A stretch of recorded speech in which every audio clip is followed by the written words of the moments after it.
Okay, thank you. As chair of the Northampton School Board, I find that due to the state of emergency declared by the governor as a result of COVID-19 pandemic and in accordance with the governor's emergency order number 12 pursuant to executive order 2020-04, this public body is authorized to meet electronically. Please note that there is no physical location to observe and listen contemporaneously to this meeting, which was authorized pursuant to the governor's emergency order.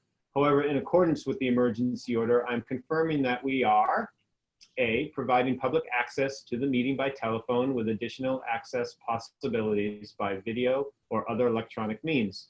We are utilizing Zoom for this electronic meeting. All members of the Northampton School Board have the ability to communicate contemporaneously during this meeting through this platform, and the public has access to contemporaneously listen and, if necessary, participate in this meeting through dialing the following phone number, 646-876-9923, and webinar ID 950-3054-5769, or by clicking on the following website listed on the agenda. B, providing public notice of the necessary information for accessing the meeting. We previously gave notice to the public of the necessary information for accessing this meeting, including how to access the meeting using Zoom or telephonically. Instructions have also been provided on the website of the SAU 21 office at www.sau.org. C, providing a mechanism for the public to alert the public body during the meeting if there is a problem with access. If anyone has a problem, please call 603-926-8992, extension 103, or email revans@sau21.org. D, adjourning the meeting if the public is unable to access the meeting. In the event the public is unable to access the meeting will be adjourned and rescheduled. Please note that all votes are taken during this meeting shall be done by roll call vote. Let us start the meeting by taking a roll call attendance. When each member states their presence, please also state whether there's anyone in the room with you during this meeting, which is required under the right to know law. We will now take a roll call. Greg Duffy. Present, alone. Martin Tavishian. Present and alone. Nermina Peterson. Present with family. Tom Von Jess. Present, alone. And Aaron Stanton. I have the roll call taken. Thank you, Rhonda. Okay, we'll move into our agenda, and our first agenda item is in fact a resignation. We have a resignation of a board member. Aaron Stanton has resigned her position as Northampton School Board member. So I would like to personally thank Aaron for all the work she's done over the last 2.5 years. Her passion and energy has been invaluable, and we will miss her, but we wish her the best of luck in everything that she's doing in her future. Greg, I'd like to make a motion to accept the resignation of Aaron Stanton effective immediately. I'll second. Okay. Martin Tavishian. Yes. I'm sorry, Greg. Are you ready? I'm sorry, I didn't know it was a voting. Yeah. Okay. Okay. Okay. Nermina Peterson Yes. and Tom Von Jess. Yes. I have that vote recorded. Okay. And then with that, I would like to introduce a new member of our school board, a non-voting member. And when we met at our last school board meeting, it was actually Aaron who proposed the idea of including some of the 8th grade school government into the process of the school board. So we're very happy to welcome Kayla Hyatt to our board as a non-voting member to sit on the board and give us regular updates, what is going on in her class, and to listen in on a little bit of the business. We won't make you sit through everything, Kayla, but we'll include you in some of the business matters so you can get a taste of what it is like on this side of the Zoom camera. So welcome and congratulations. It's great to have you here, Kayla.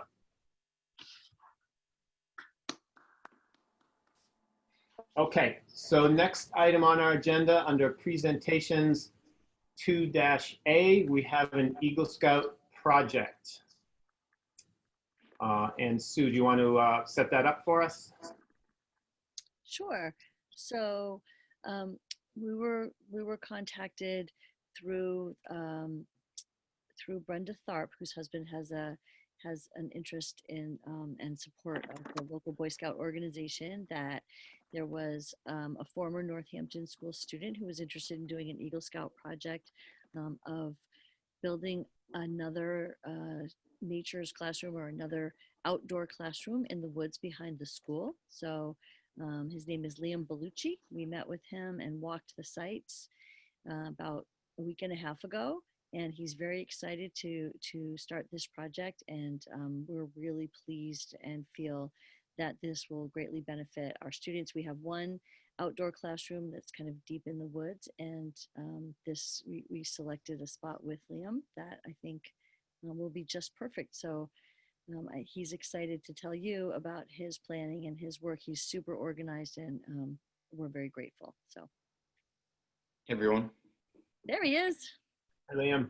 Hi, Liam. Hey, it's nice to see you all. Thank you for allowing me to speak today. And if you don't mind, I'm going to share a small presentation I've put together about my project.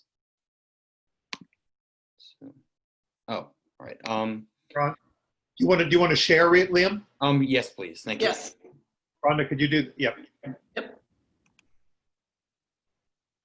All right, just a moment.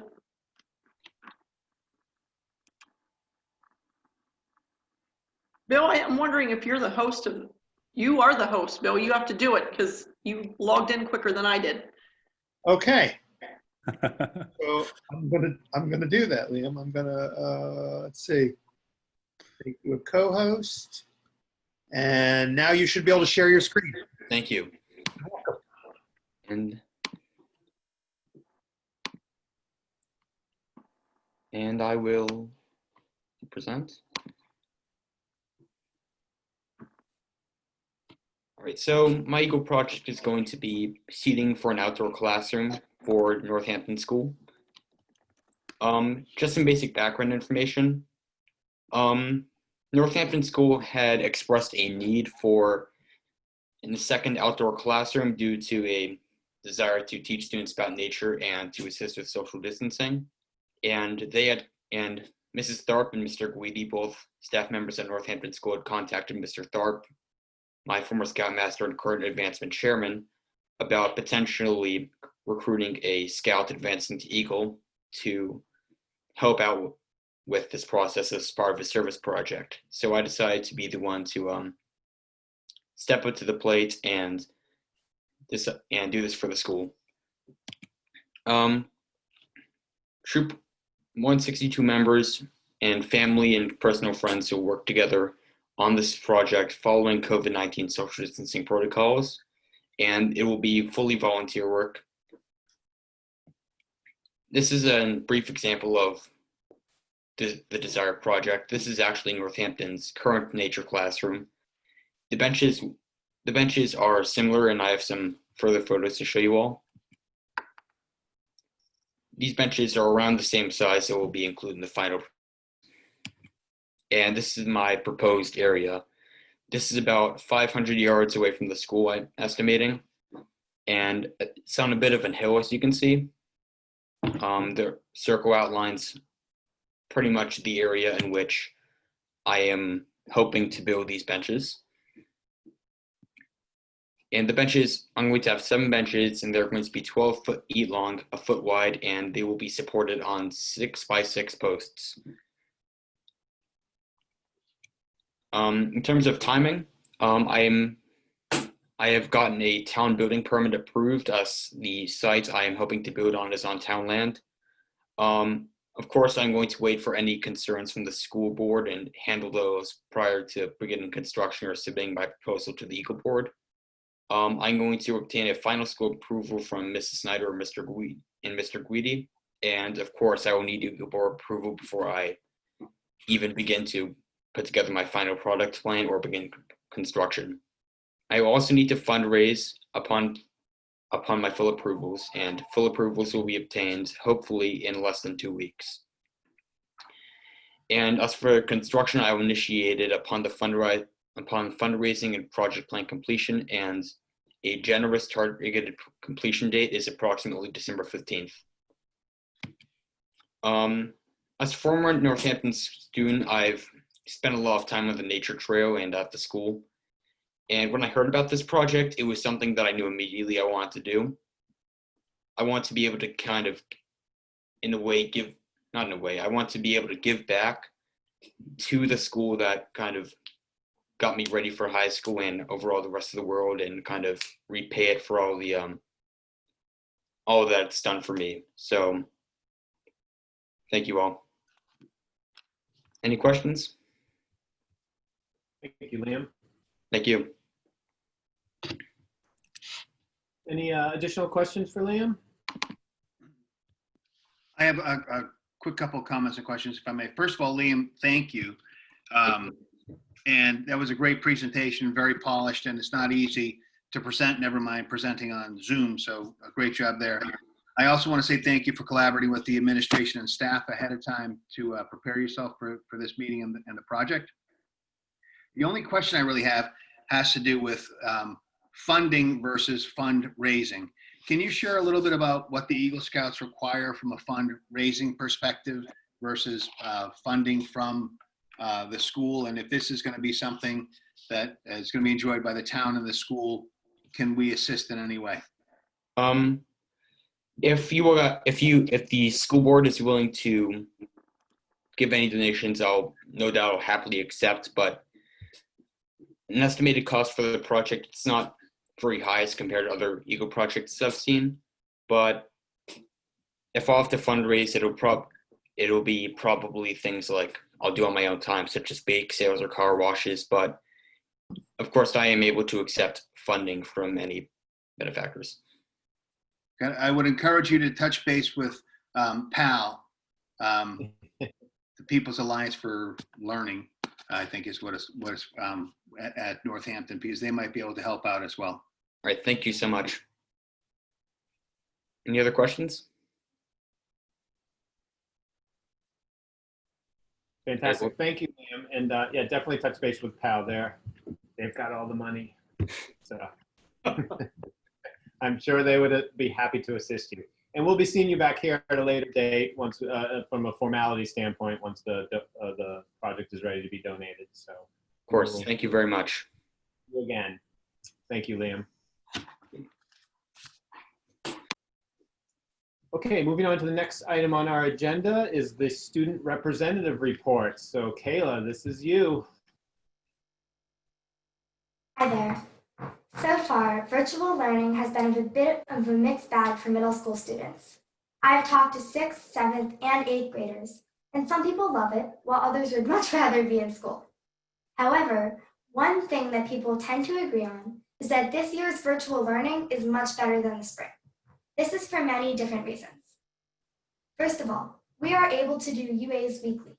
In the spring, we never knew which UA we were supposed to be taking at that time. Now, each UA has a specific day of the week, which makes it easy to stay on top of classes. Also, each class has a consistent Zoom link. In the spring, some classes used Google Meets and some used Zoom, so it was hard to keep track of who used what. Also, meetings had different links every time, and sometimes there would be several links and you wouldn't know which one to use. This has all changed now. The fact that every teacher has their own consistent Zoom link has made such a difference. And it's so easy to stay organized. Speaking of organization, our teachers put a lot of effort into our schedule, and it shows. In the spring, weeks would go by where we wouldn't see certain teachers, and classes were either at different times every day, or you wouldn't see them. Now, we have an organized schedule with time blocks for us to eat lunch and snack, get work done, move around, and take a break from looking at the screen. I really appreciate the work put into creating this because it's made it so much easier to learn from home. Next, over the course of this month, the NHS student government was established and had several meetings. We went over everyone's roles and responsibilities, as well as what we plan to accomplish this year. We are currently working on finding ways to do daily announcements virtually and to find a way to have some sort of digital Veterans Day assembly. After completing several school weeks with the new schedule, I would like to say a couple of things that are going well. The afternoon win block, or what I need. This block is such a nice addition to the school day. I, for one, have loved getting to choose which afternoon classes to take, and the amount of extension for 8th graders is amazing. Though I do want to note that there are fewer extension opportunities for 6th and 7th graders. Also, having some time to get homework done before the school day ends is such a great use of time. Next, the ability to use breakout rooms in Zoom meetings. This feature has come in extremely handy in almost every class. It is a great way to work in small groups, work independently, and connect with the teacher. Also, in a couple of classes, teachers have put half the class in one room with one teacher and the other half in another room with another teacher. Not every class has 2 teachers present, but some classes like Health and English have done this. This enables us to have meaningful discussions with a nice amount of students. Overall, this year has started out very well. We have found new ways to connect virtually and come together as a middle school. For example, we have meetings and advisory and listen to our favorite songs, or enter breakout rooms and chat. I am confident that we will continue to have a good school year and hopefully find ways to connect safely as a class and a middle school in person. Thank you so much for your time. Thank you, Kayla. That was great. Any additional questions for Kayla? No questions, but I really appreciate your time and preparation, Kayla. And, you know, it was great to hear you not just sharing your own experience, but the experience of others as well.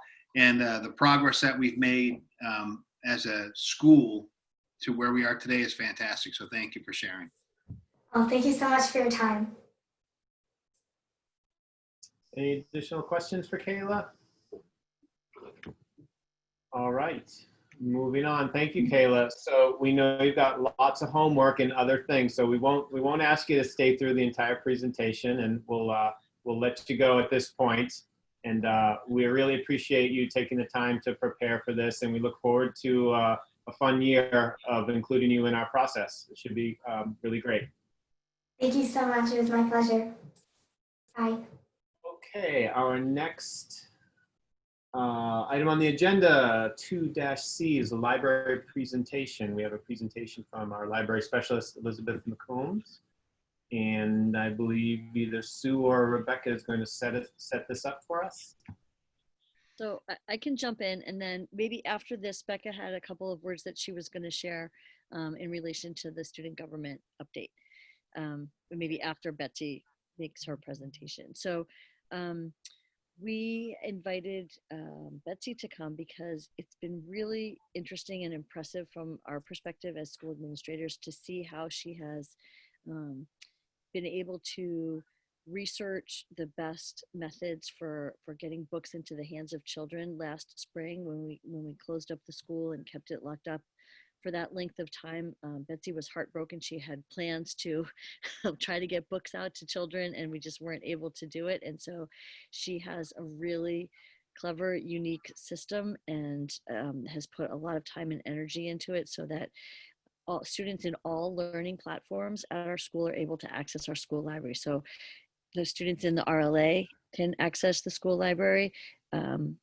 The students in grades 6 through 8 are accessing the school library, and then our in-person pre-K to 5 students are accessing the library. So I don't want to say too much more because Betsy's prepared a great presentation that can explain everything.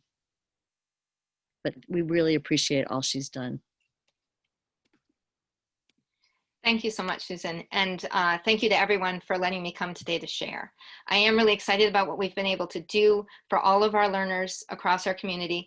And I would like to tell you a little bit about what we've put in place first in order to get this going.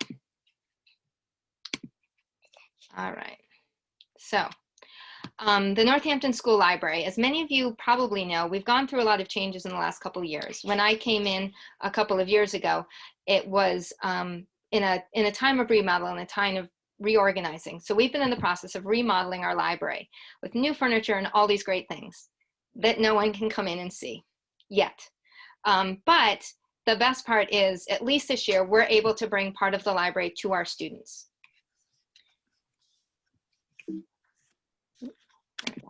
So what does it take in 2020 to run a school library? Well, you need books, and we have plenty of those. We have such a wonderful collection that's been built up for many years. And as Susan said, we were just heartbroken to see all those books sitting on the shelf and not getting them into the hands of any of our students. And you need learners who love to read, and we've got plenty of those as well. But this year, we needed a lot of creativity. We also needed a lot of support from our community, and we've definitely gotten that. Thanks to PAL, I reached out and said that we needed bags to be able to distribute books to our students. And when you're spending hours researching paper bags online, like, you know that life is challenging this year. But they reached out to Trader Joe's, and they were able to get us enough bags to get all of our students started getting books. So day one, on the first day of school, we were able to send books home with students, thanks to that donation from Trader Joe's and the extra help from PAL. You also need new ways to pick out books. Right now, we're not allowing students to come into the physical library. That's one of the ways we're making sure that the space stays as clean and safe as possible. Only library staff is in handling the books, and teachers do have the ability to sign up for times individually to come in and look at things as well. So with the help of a librarian from Iowa, because librarians love to share information, we have put into place a project we call Book Hub. It's kind of like Grubhub, which is for food, but with books. So when the learners couldn't come to the library, we needed a way that we could bring our books to them. One of the ways we've done that with our in-building learners is through simple forms. Our K-2 students have forms they can fill out with different genres and topics they're interested in. And then they turn those into us, and we do our best to pick books for them. Then they've got some feedback forms where they tell us what they thought. And we've gotten some great comments that really help us find the next book that a student might really love. We've also put a lot of information on our library website, because so many of our learners from Northampton School are working remotely, whether they're in the RLA or it's our 6 to 8 who are working from home. So we added our Book Hub section to our school website. And because so much is online now, there's a lot of ways that students can access it. They can go to our Destiny Library Catalog, which is online, and request books put on hold. They can fill out a form. And from our Book Hub website, they can also access all these things by printing off on their own, or accessing the catalog on their own, or they can fill out a form and tell us genres they're interested in. We wanted to hit every possible way we could think of that a student might want to tell us that they needed books. And all of our 3rd through 5th graders, actually 3rd through 8th graders, know how they can log on to their Destiny accounts and request books from us. You also need a really amazing staff, because it's so much more work than we've ever thought to do before, as many of you know. Speedy Delivery Service by Mrs. Seymour. She was super excited when she was able to get a Speedy Delivery hat, just like Mr. McFeely from Mr. Rogers, and she likes to wear that when she goes to classrooms to deliver books kids or teachers have asked for. In the mornings, we go around the building with our little red wagons, and we pick up bags of books that students have returned, and then we repack them with new books to go home. The table full of books, we were so proud of Mrs. Johnson and the work she did with 6th graders. She reached out to them and let them know how important reading was. And on the day they came for their orientation, we had about 22 students who had already requested books. So that's all their bags of books there on the table, ready to get wheeled out to orientation. And we were really glad to be able to do that by the first day of school for them. So we also needed, of course, plans to keep everybody safe. And that means quarantining books. We had to set aside and rearrange our library so we had spaces to put books when they come back in. There's a whole bunch of guidelines about whether it's a paper book or it has shiny pages and glossy pages, and how many days everything needs. So everything is set out on tables and has signs to let us know how long it's been there, to make sure that we're letting everything sit as long as possible before it gets handled or sent back out with other students. And the one thing you really need is an administration that says go for it. And we've had so much support, and we couldn't have done it without them. And thank you so much for letting me present and talk about our program. I'm super proud of what we've been able to do. I think that every day something comes up and we go, oh, okay, that would work better. And we try something new. We've been able to have classes outside. We have classes in tents. We have classes on the playground. We go wherever the learners are. And we're super excited to share this out. I'm hoping with more learners finding out about what we're offering that we'll get more of our remote students ordering books. We're doing a curbside to go service where they'll be able to come and pick up their books on the next day after they order them. And actually, Mrs. Seymour is really hoping she'll have to deliver some books because she has a scooter she likes to ride around town. So that's her dream, is that she can deliver books on her scooter. Thank you, Betsy. Any additional questions for Betsy? Betsy, you touched upon something at the very end. I had jotted down a note. What are we able to do for the students who aren't in school? Can you dig a little deeper into that? I know you're talking about it. Do you guys have a plan to implement that, or still discussing? We do. Yeah. So in the last week, over the last 2 weeks, I visited in with all of the 7th and 8th grade ELA classes, and Mr. Garner gave me some time with the classes so I could review with them how they can access the library catalog and put in requests for print books if they want print books. And I also went over with them how they can log into our digital catalog. Some of the schools had a digital catalog collection before this all started. I think the high school was the only one. And now all 3 of us have a digital catalog collection, and students can log in and read ebooks or listen to audiobooks that way as well. So I was able to give that kind of first presentation to everybody last week. We're going to wait a couple weeks and then check in again and see how many people have had a chance to try it out. So far, the 6th grade has been the most involved as far as those kids that requested books right there for orientation.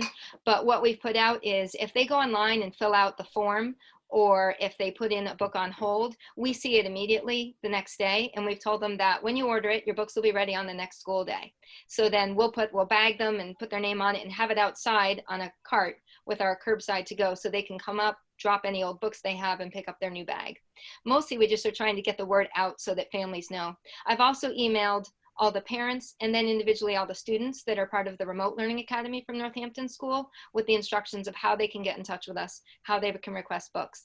And all of our digital tools, like our databases, those are all accessible from home too. So we're just kind of 1 week at a time pushing out a round of information if we can. I get super excited. I had a 5th grader who's home email me the other day and asked, how are you? Let me know. What do you need? What can I get? And she was like, okay, I'm good for now. But I think I was more excited than she was to hear from somebody remote. So Betsy, this is Tom. First of all, thank you. That's a ton of fun, and I can't wait to see the new library once we do it. I also really appreciate the way you're taking feedback from students to identify kind of what the next best book for them is. That's a lot of work and thought and expertise, so thank you. My question for you is this. I'm wondering, you did a collaboration with Iowa. I'm wondering if there's been any collaboration kind of across your peers within the SAU. I know that every school is different and the resources are different, but you know, if you shared any of your experiences with them or if they with you, if you could share that, that'd be great. Absolutely, yes. We've been in contact. There's, across our state, there's a really outstanding base of librarians that are always in constant communication. And in the SAU, we've had a couple of face-to-face over Zoom meetings and a lot of emails going back and forth because we all wanted to make sure that we had similar plans as much as we could. Unfortunately, we don't all have similar situations, so we can't all offer the exact same amount of access, which is why for right now, we told our students in 6 to 8 who are with us from another home school, we told them that they could also access our resources and books, you know, for the time being until their school might be ready to support them as well. But we keep in a lot of constant contact because we wanted to make sure that we were all utilizing the same safety guidelines and the same procedures for distributing if we could. At this point, Northampton, to my knowledge, and I think Seabrook Middle School and the high school are probably the ones that have been able to do the most as far as getting books out to kids, just because of what they have for staffing. Yep. And I know that Lincoln Ackerman is working on it too. And at the moment, Seabrook Elementary had to utilize their librarian in a different capacity for now because of Remote Learning Academy, but she's been keeping up with everything and, you know, getting ready to put it all in place at her school as well. Thank you for your work. Thank you. You're welcome. And we share all the forms and all the everything that have been made. I've been shared with everybody. Impressive work. Well, it's the work worth doing. It makes us happy. I don't think that Betsy mentioned this, but I'm also going to brag on her for a second and say that she kept her book groups going that she started in the spring during the COVID shutdown all summer. She was reading with students in Northampton School and still continues to keep her book groups going. Thank you. I do. We had students that hung in there into June, and I have two that were right up until the week before school started, and we just started it back up again last week.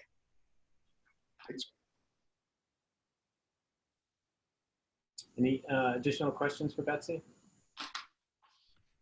So Betsy, I'll put you on the spot here. Okay. Since we have you and you're the subject matter expert, what does the future of a school library look like if I were to ask you in a 5 to 10 year period? We know that bookstores are closing around the US. We know the business is shifting.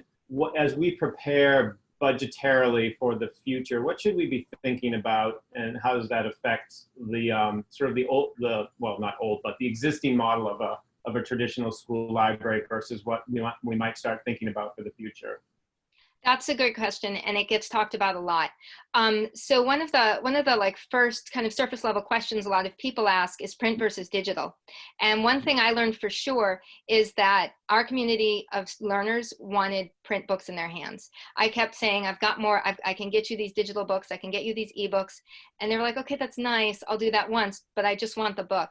And when teachers, like, they'll be at the door, because I think we've been a little strict about not letting people even in the room, like nobody can breathe on the books, because they're like, but I just need to touch them. I need to look at them to see what's best for my students.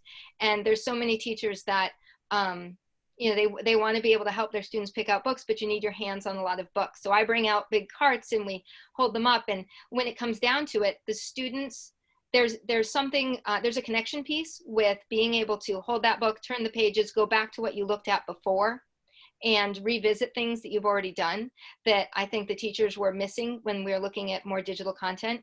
Libraries have always been about information, so we will follow the information. Now that more information is online, yes, we offer a lot more databases, and we try to hit on a wide range of databases that can add for research. But when it comes to reading material for personal enjoyment or building reading skills, what we found is that the learners, even though we call them digital natives and they're all used to doing things on computer, that a lot of them really do, those kids still prefer having the book in their hand.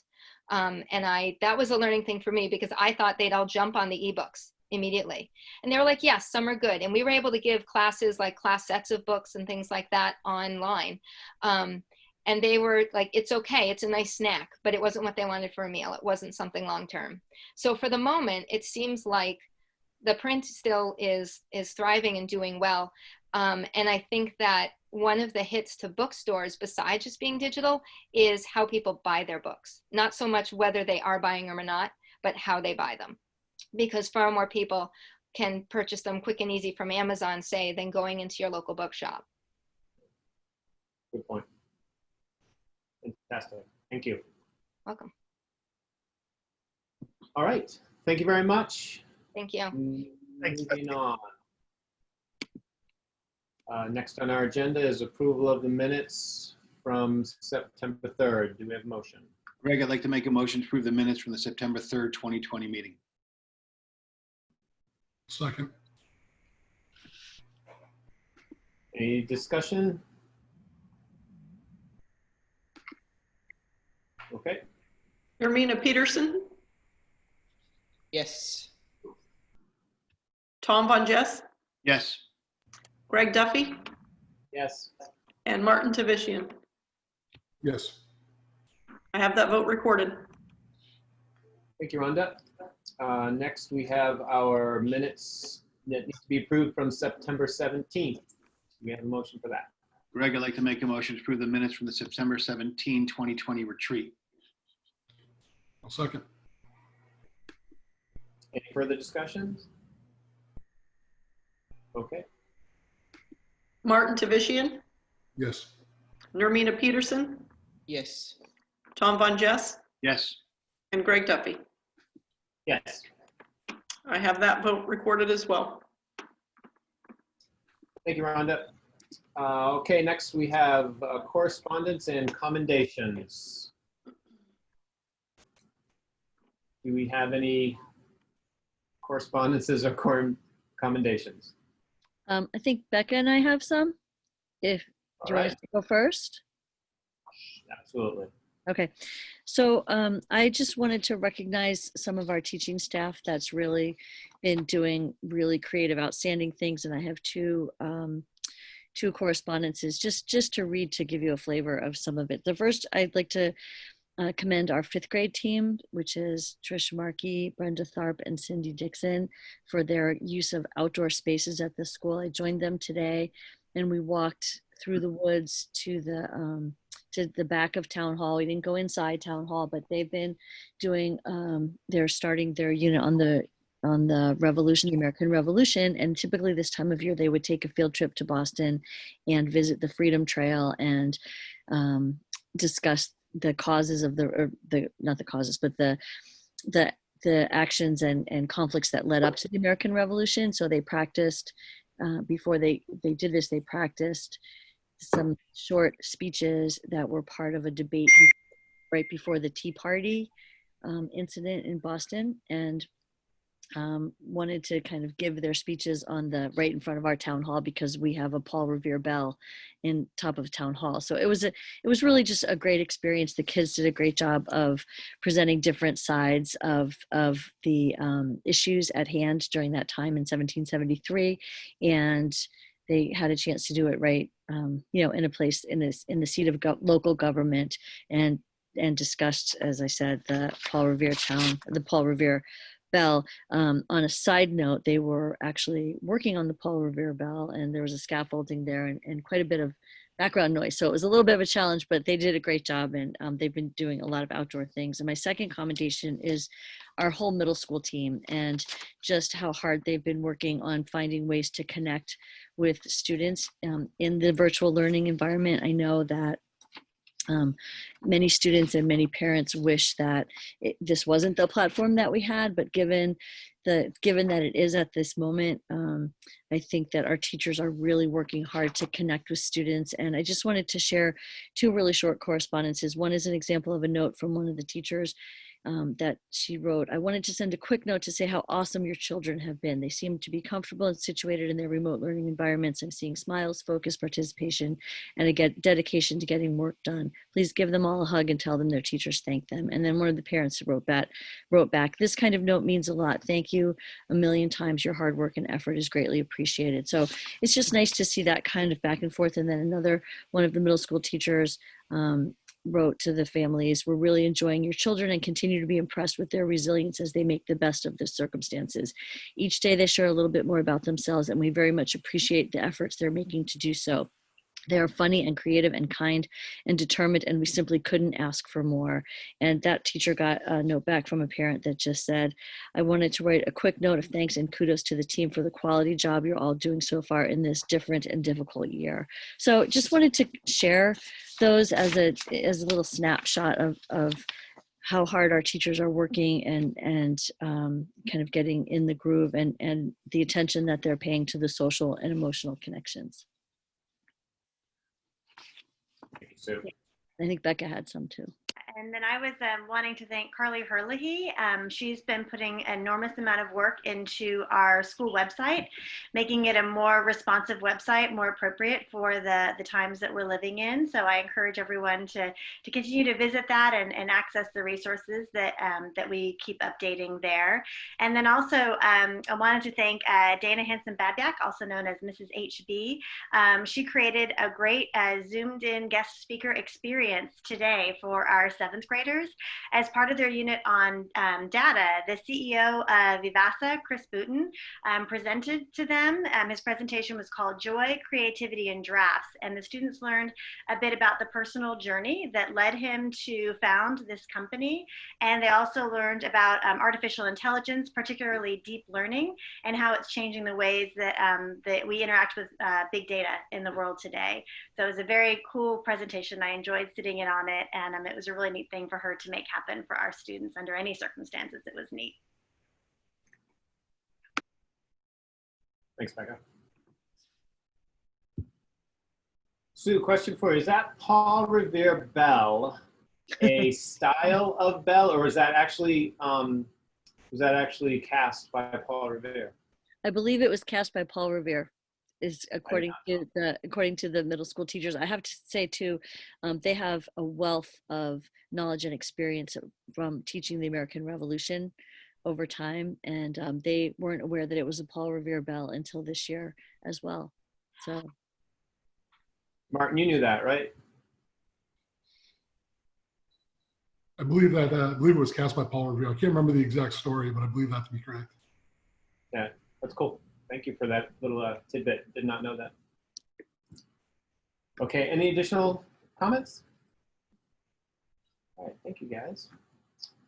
All right, moving on, section 5, questions and comments from those in attendance. I see we've got about 28 people in attendance. If you have a question, and you can raise your hand via the raise hand button, Rhonda can get you in.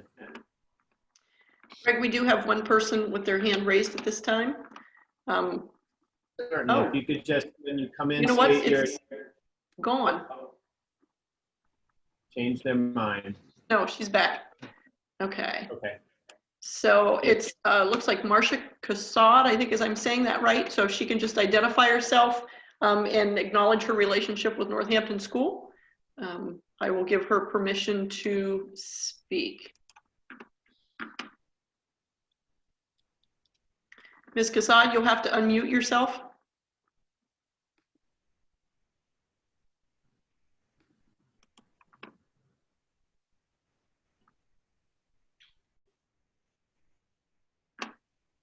Are you there? Did you have something to say?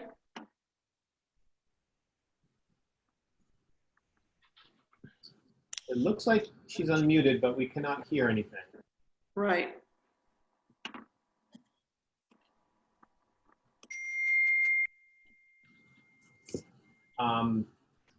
So given maybe a little technical difficulties, is she able to ask her question through the chat if we can't hear her? We do not have the chat feature. Let me try to enable that. Hi, Marcia. We see you in our meeting. We can't hear you though.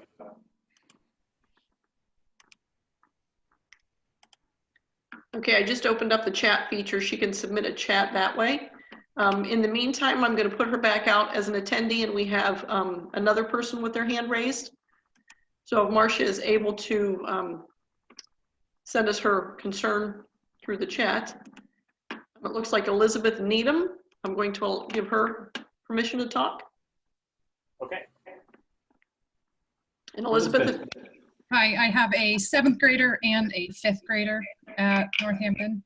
My question is regarding the middle school, of course, because I want my daughter at school. What other hurdles, other than finding a space for them, is there? Is it still dependent on Seabrook Elementary being able to find space for their middle school and the other schools? Because I believe at the beginning of all of this, it was if middle school couldn't go back at Hampton Falls, then Northampton Middle School couldn't go back either. Is that still the case, or is it town by town? So I think just for clarity's sake, the comments section isn't typically a question section, but I want to honor your question. We do have a segment coming up on our agenda that's going to address exactly what you're talking about. Dr. Lupini has prepared back to school protocol and kind of a rubric for things that are going to help us get our kids back to school. Sorry. So I don't have an answer for you right now, and without making Dr. Lupini repeat it twice, because he is going to touch upon that. Is that accurate, Dr. Lupini? Yes. Yes, okay. So, sorry, Elizabeth. We're going to make you stay on tonight and watch the whole thing. We need an audience. But thank you. Thank you for your question. We will get to that. That's on our minds as well. Thank you. So Greg, it does look like Ms. Cassad was able to submit something in the chat or comment. Are you able to see that, to read it, or? I do see it. Okay, so Marcia Cassad has asked, I am a parent of an 8th grade student. Not all students are enjoying online school. We need to hear more than just all these positives. These students need to be ready for high school. So well taken, and we are planning on discussing what the middle school is going to be able to do over the course of the next half an hour here, as when we get to it on our agenda. And it's top of mind for all of us at the SAU, as well as obviously our school board, but the entire SAU, is how are we going to get the kids back into school safely and quickly as possible. So we share your concern, Marcia. Thank you.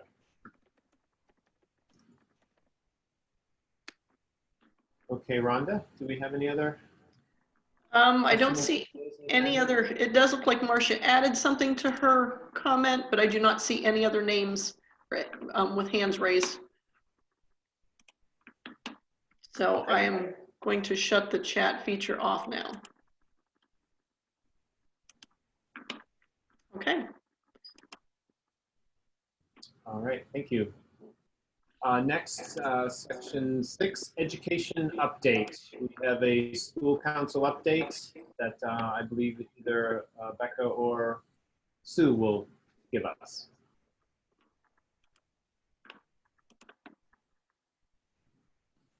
So at our leadership council meeting this past month, most of the discussion was centered around planning for curriculum night and for parent conferences. So our plan is to offer Zoom curriculum night meetings for every grade level. So next week we have 3 nights planned with 3 meetings on each night. So Tuesday night is kindergarten, 1st and 2nd grade, each at a different hour. Wednesday night is 3rd, 4th, and 5th grade, and Thursday night is 6th, 7th, and 8th grade.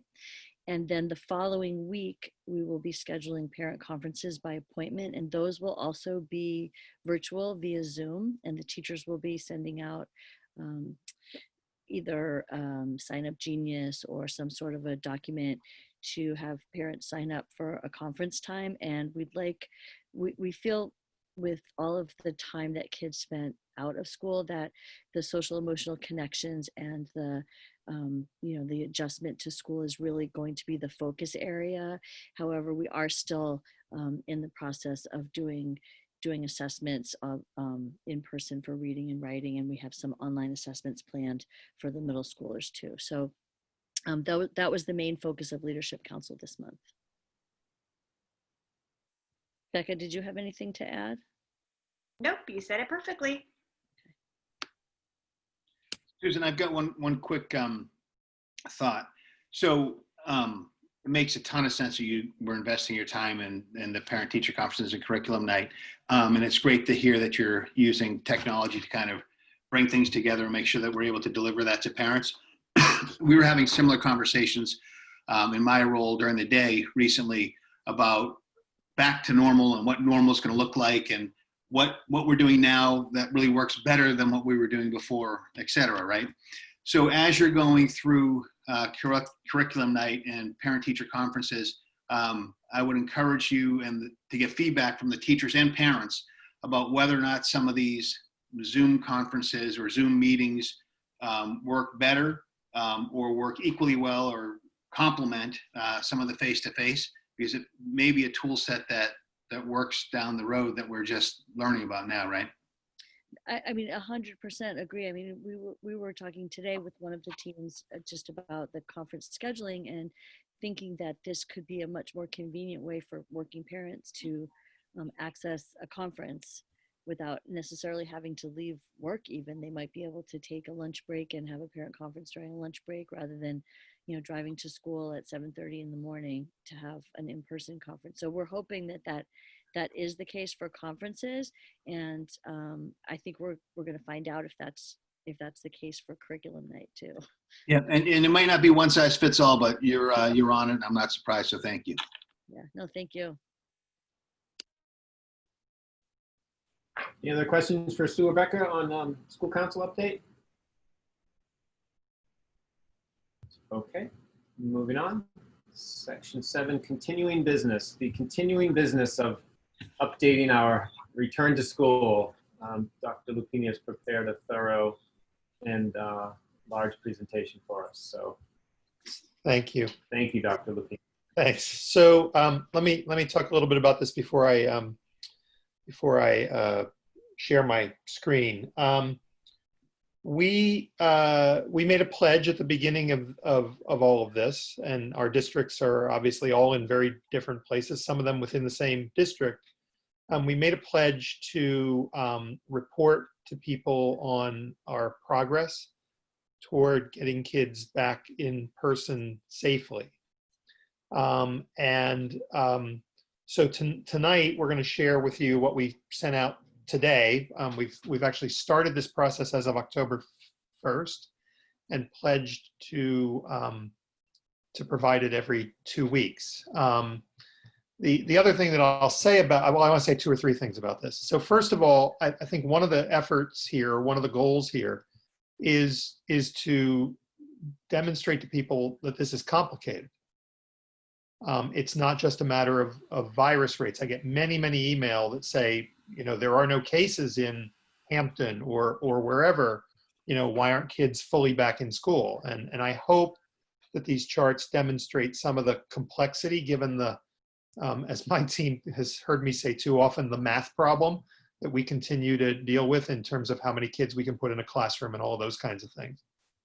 And second of all, this will frustrate some people but I view this first iteration of these plans as a starting point for conversations with our leaders, particularly the leaders in schools where we have where we have a category that's in the red, as we try to figure out what does that mean and what are our ability to work with that red area, or areas quite frankly that are yellow and in some cases are on the borderline of causing us significant problems in those schools. I have to say, because I know on some level to some people this sounds defensive. It's not meant to, but I met with Southeasters again this morning, the superintendents from the southeast part of the state, and no one has the number of schools open for in-person learning that we do. No one. And so I think it's important to keep that at the forefront of this discussion. The Exeter schools, for example, other than one very small school, are all in remote and are struggling to get kids in any numbers right now. And that's true of most of the southeastern part of the state. And we're pretty proud of the work that principals and others have done to bring kids in. And we're obviously interested in bringing more kids in. So I want to show you both of these. In your case, we've split the school in two. In many of our cases, we go with a K-8 measure, but in this case, we've split the school in two, and I want to share those with you. You, Rhonda, have to give me permission to share because for some reason I don't have it right now. I was the host, and then I lost all permission. You gave up everything. That should fix it. Okay, it did. Thank you. You're welcome. So, not easy being the host, Bill. Pardon? Not easy being the host. No. So this is the pre-K to 5 model, but I want to use this one to show you the architecture of this. So we begged, borrowed, and stealed from some other districts. There are very few doing this kind of reporting, but we wanted to make sure that we could do it to talk with people about the issues. So the considerations that we're tracking and reporting on are obviously the community spread, and I'm going to come back to this particular school and then move to the middle school in a second, but I want to show you the characteristics, which we get from DHHS. The positive COVID results within the school community itself, and you know that we have had some communities where this is not necessarily in the green because we've had experience already with that in some of our schools. And there's a difference between the elementary, middle, or the high school, and that's why you see that high school area blacked out on this one. Staff absenteeism and leaves, and this really has to do largely with leave requests, right? Whether they're under the Americans with Disabilities Act or whether they're under the Families First Coronavirus Act, and whether we can actually staff the school for in-person instruction. And we're going to get to that a little bit when we get to the discussion of the middle level in particular. Availability of space, given social distancing guidelines. Do we have enough room available to bring in the students and to socially distance within classrooms or within the building itself. And we're going to talk a little bit about that one as well. And then those are the major characteristics. There are two others, and that is student absenteeism, including requests for remote learning academy. I have been nothing but consistent, right, in saying from the beginning that if we didn't have a number of students who requested the remote learning academy within grade spans where we were bringing students in, then given budgets and the fact that we aren't going to be hiring X number more teachers and we don't have Y amount of more space, then we weren't going to be able to go in person, right? We've hit a sweet spot in some of our schools that has allowed us to do that, but I want to talk about that because that's a bit of a concern. And then lastly is compliance with protections, including screening. And so the conversation I've had with principals is, particularly where we're in person, how are we doing with the safety precautions that are put in place? How are we doing with people completing the app every morning? Those kinds of things. So lesser than some of these other characteristics, but very, very important, because if we can't follow the safety precautions, then we simply can't be there in person. And I want to say in all of our schools that are open, people are doing a great job with that. So let me go back and talk a little bit about the elementary school, the pre-K to 5, and then go to grade 6 through 8, and try to lay out some of the complexity of all this, and then sort of what our next steps are over the next couple of weeks before we publish this again. So community spread, obviously, we're tracking our communities, and we have one community or so, and then Winnicott, because it's a larger community that are not in the green, but all of our other communities have a very low rate of transmission or numbers of cases. So the elementary school in the green. We haven't experienced cases within the school or related issues within the school that cause us concern. So again, the pre-K to 5 in the green. Staff absenteeism and leave requests in the elementary level, not an issue for us. Board members know, because of the joint board discussions that we have, that that's not true in a couple of our schools. And I recognize that your kids go to Winnicott, and there may be some parents here who send their kids to Winnicott. If you got the Winnicott form today, you saw that this is an area that's in the red because of the number of leave requests that we're having to deal with, and trying to figure out how can we work with those requests in a way that allow us to do more in-person kinds of learning, whether it's small groups or whatever, over the next few weeks. But the elementary school, pre-K to 5, not an issue at Northampton. Availability space on 2 levels. First, in order to get pre-K to 5 open, which is a discussion that we had with the board, we originally proposed pre-K through 4. The board asked us to try to do 5th grade. We were able to make that work through parent surveys and providing remote learning opportunities for kids whose parents wanted them to do that. But the elementary school did take additional space, did take spaces that were not normally, did not normally belong to the elementary school in order to make that happen. Secondly, many of those classrooms are near max. In other words, we really don't have room for many more students if students were to move in, or if at the end of the first trimester, parents were to indicate they wanted their children to come back from the remote learning academy to in-person instruction. That would cause us a problem. That would cause us to have to look at this very carefully and what strategies we might employ, if any, to make that work, or could it push us into more remote setting, even at the elementary school. So that's in the yellow, sort of as that warning to us that's a potential issue for us. And compliance with protections, as I said earlier, has not been an issue for us, with people completing the app, following the guidance that's in place. Terrific job. So let me do the middle and then try to answer any questions that you have. So I'm going to stop sharing because I have to do this. And then I'm going to go over here. Oh, good, I'm there. Just let me entertain myself talking to myself here, and I'll get this up in a second. And now I have the middle level up. Okay. So the middle level looks a little different in a number of ways, and there are some explanations necessary here. So community spread the same, positive cases within the school community the same, both in that green area. Staff absenteeism and leaves, and so I want to say this: this area is categorized as the yellow right now. It could very well be in further conversations with the school that this is actually an area that's more in the red.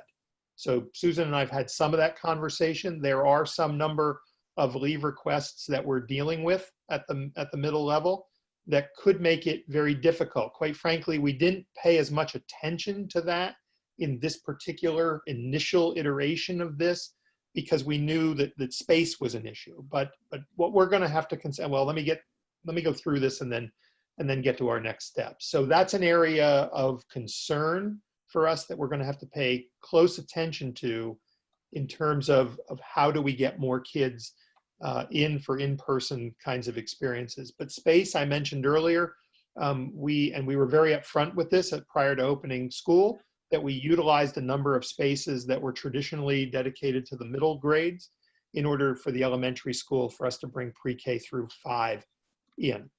And so as an example, I've heard people say today, I saw one email that said, well, we may have to look for spaces outside of the school.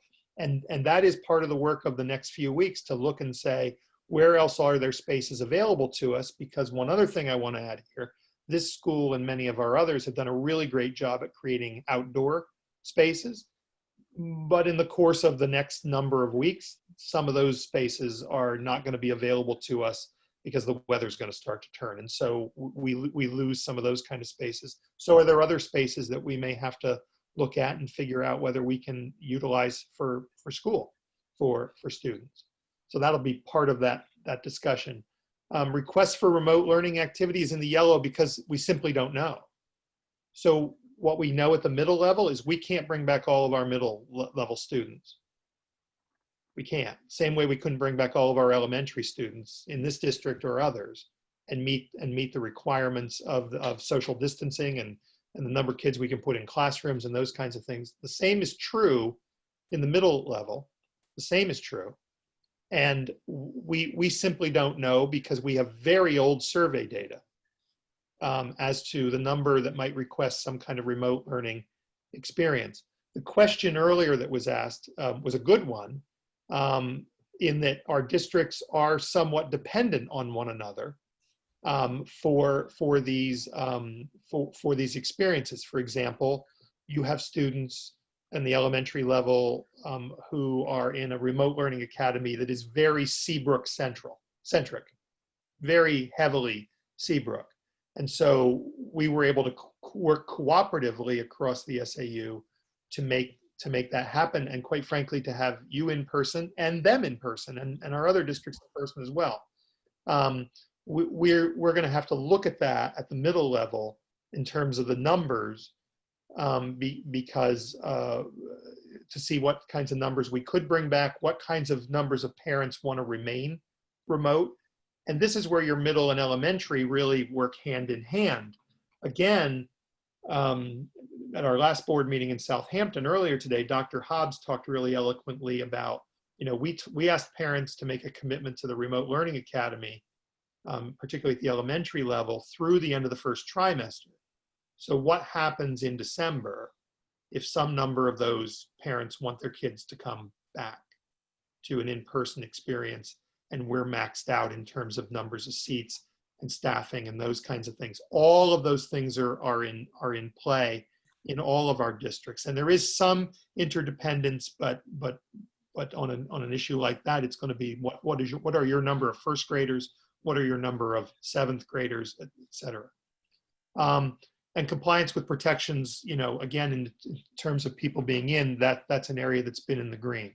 So what happens with these next? Well, we're committed to providing this information and discussing this information. We did say in the letter that we're going to post these initial results on our websites. We're going to post this video of me explaining them on our websites along with those, and we're going to make a commitment to have them go out 2 weeks from now. But the other piece that's going to happen next week is that we have 3 schools, as you know, 3 areas that are in a remote situation right now. Your middle grades, Seabrooks Middle School, and Winnicott High School.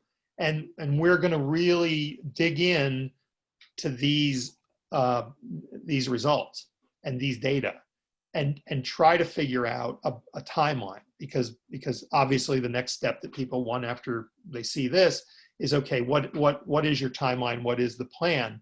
And you know that with respect to those leave requests, for example, the FFCRA requests, those for childcare in particular, they go through the first week of December, right? And then that 12-week leave essentially expires.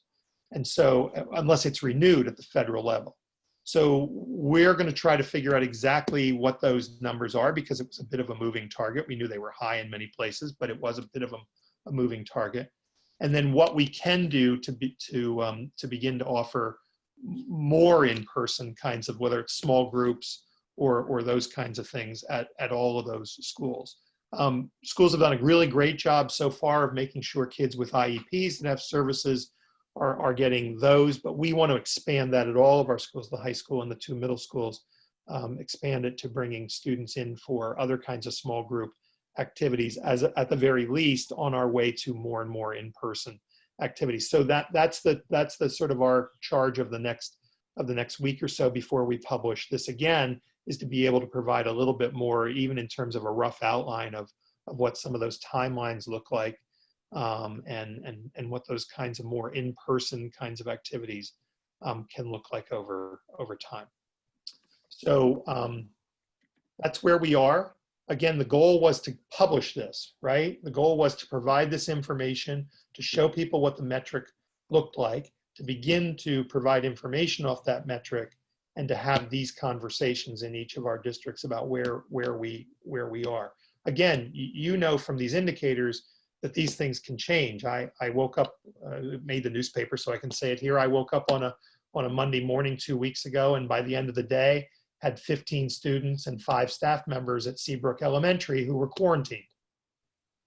That can happen in a few hours, and will, if the lesson of our colleagues in other districts is any indication of what we will experience. We will experience those things, and we'll adjust accordingly, and we'll adjust this reporting accordingly. But the main purpose of this was to show people that there's a number of different factors to communicate to you, something I know you know because we spent the summer talking about it, but there are a number of factors involved in our being able to bring kids back to school. And quite frankly, as I've been saying since the spring, some of it is a math problem. We have X number of kids who were assigned to a class. We can no longer have that number in that class. We have a smaller number. Can we move? Do we have enough kids who want to request a remote learning environment? Can we provide the teachers for that remote environment in order to bring kids in and bring them in safely? And then do we have the room, the space to do it, or do we need to look at alternatives for space? So that's the exercise, and it will continue. If I learned anything from our Southeasters meeting this morning, it will continue to be our challenge for many months to come. Happy to try to answer the question.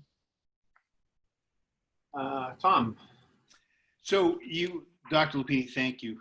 It is clearly complicated and interdependent, and I appreciate the clarity that you explained this.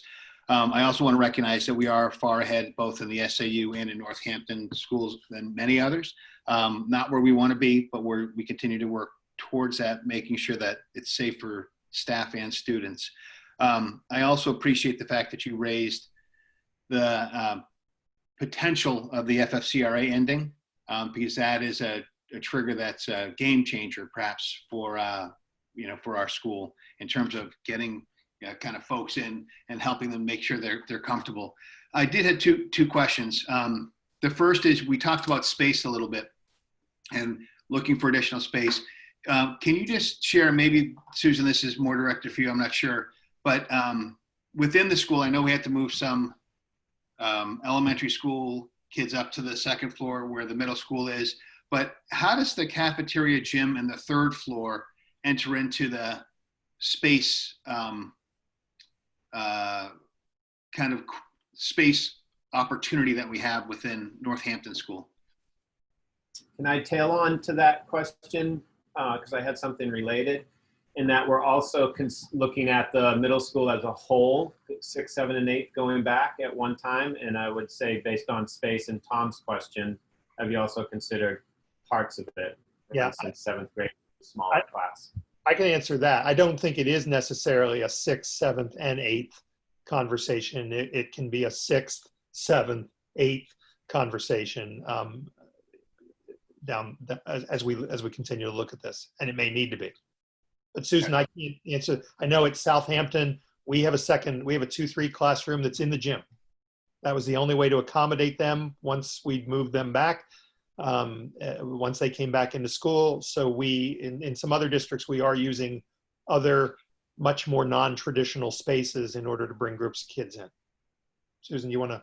Yeah, so I guess what I can tell you for now is that in order to even set up elementary classrooms in their existing space, we needed to remove so much furniture. So every 2nd grade class probably had a third of their furniture removed just to be able to space the desks that the way we needed to space them. So the cafeteria is at least a third to half full of furniture, quite honestly. So it's it would require, in order to utilize the cafeteria as instructional space, and it also doesn't have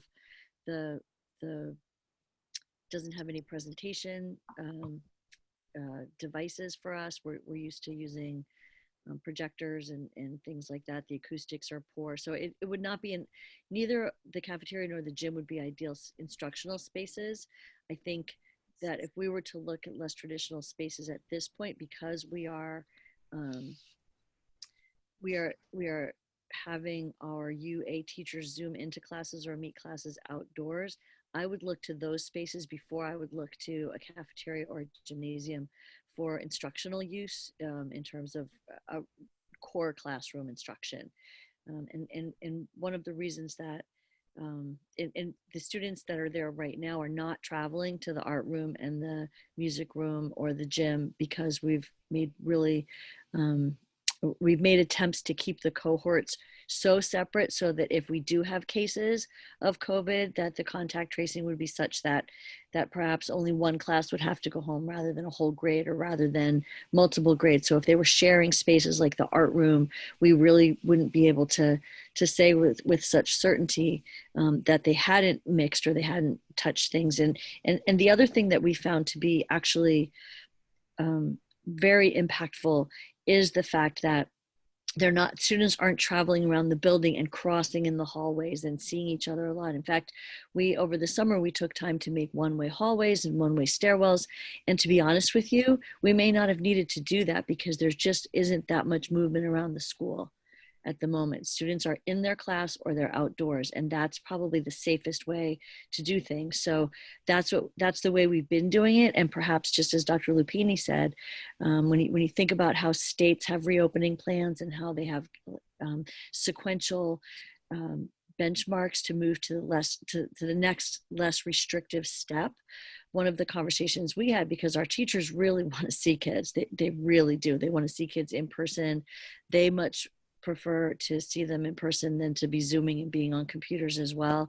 And what we were talking about is, are there benchmarks if the community spread doesn't happen as everyone is concerned about, are there other less restrictive steps we could take within the building that would then permit us to look at other opportunities as well? Because right now we have a pretty restrictive environment for the kids that are there.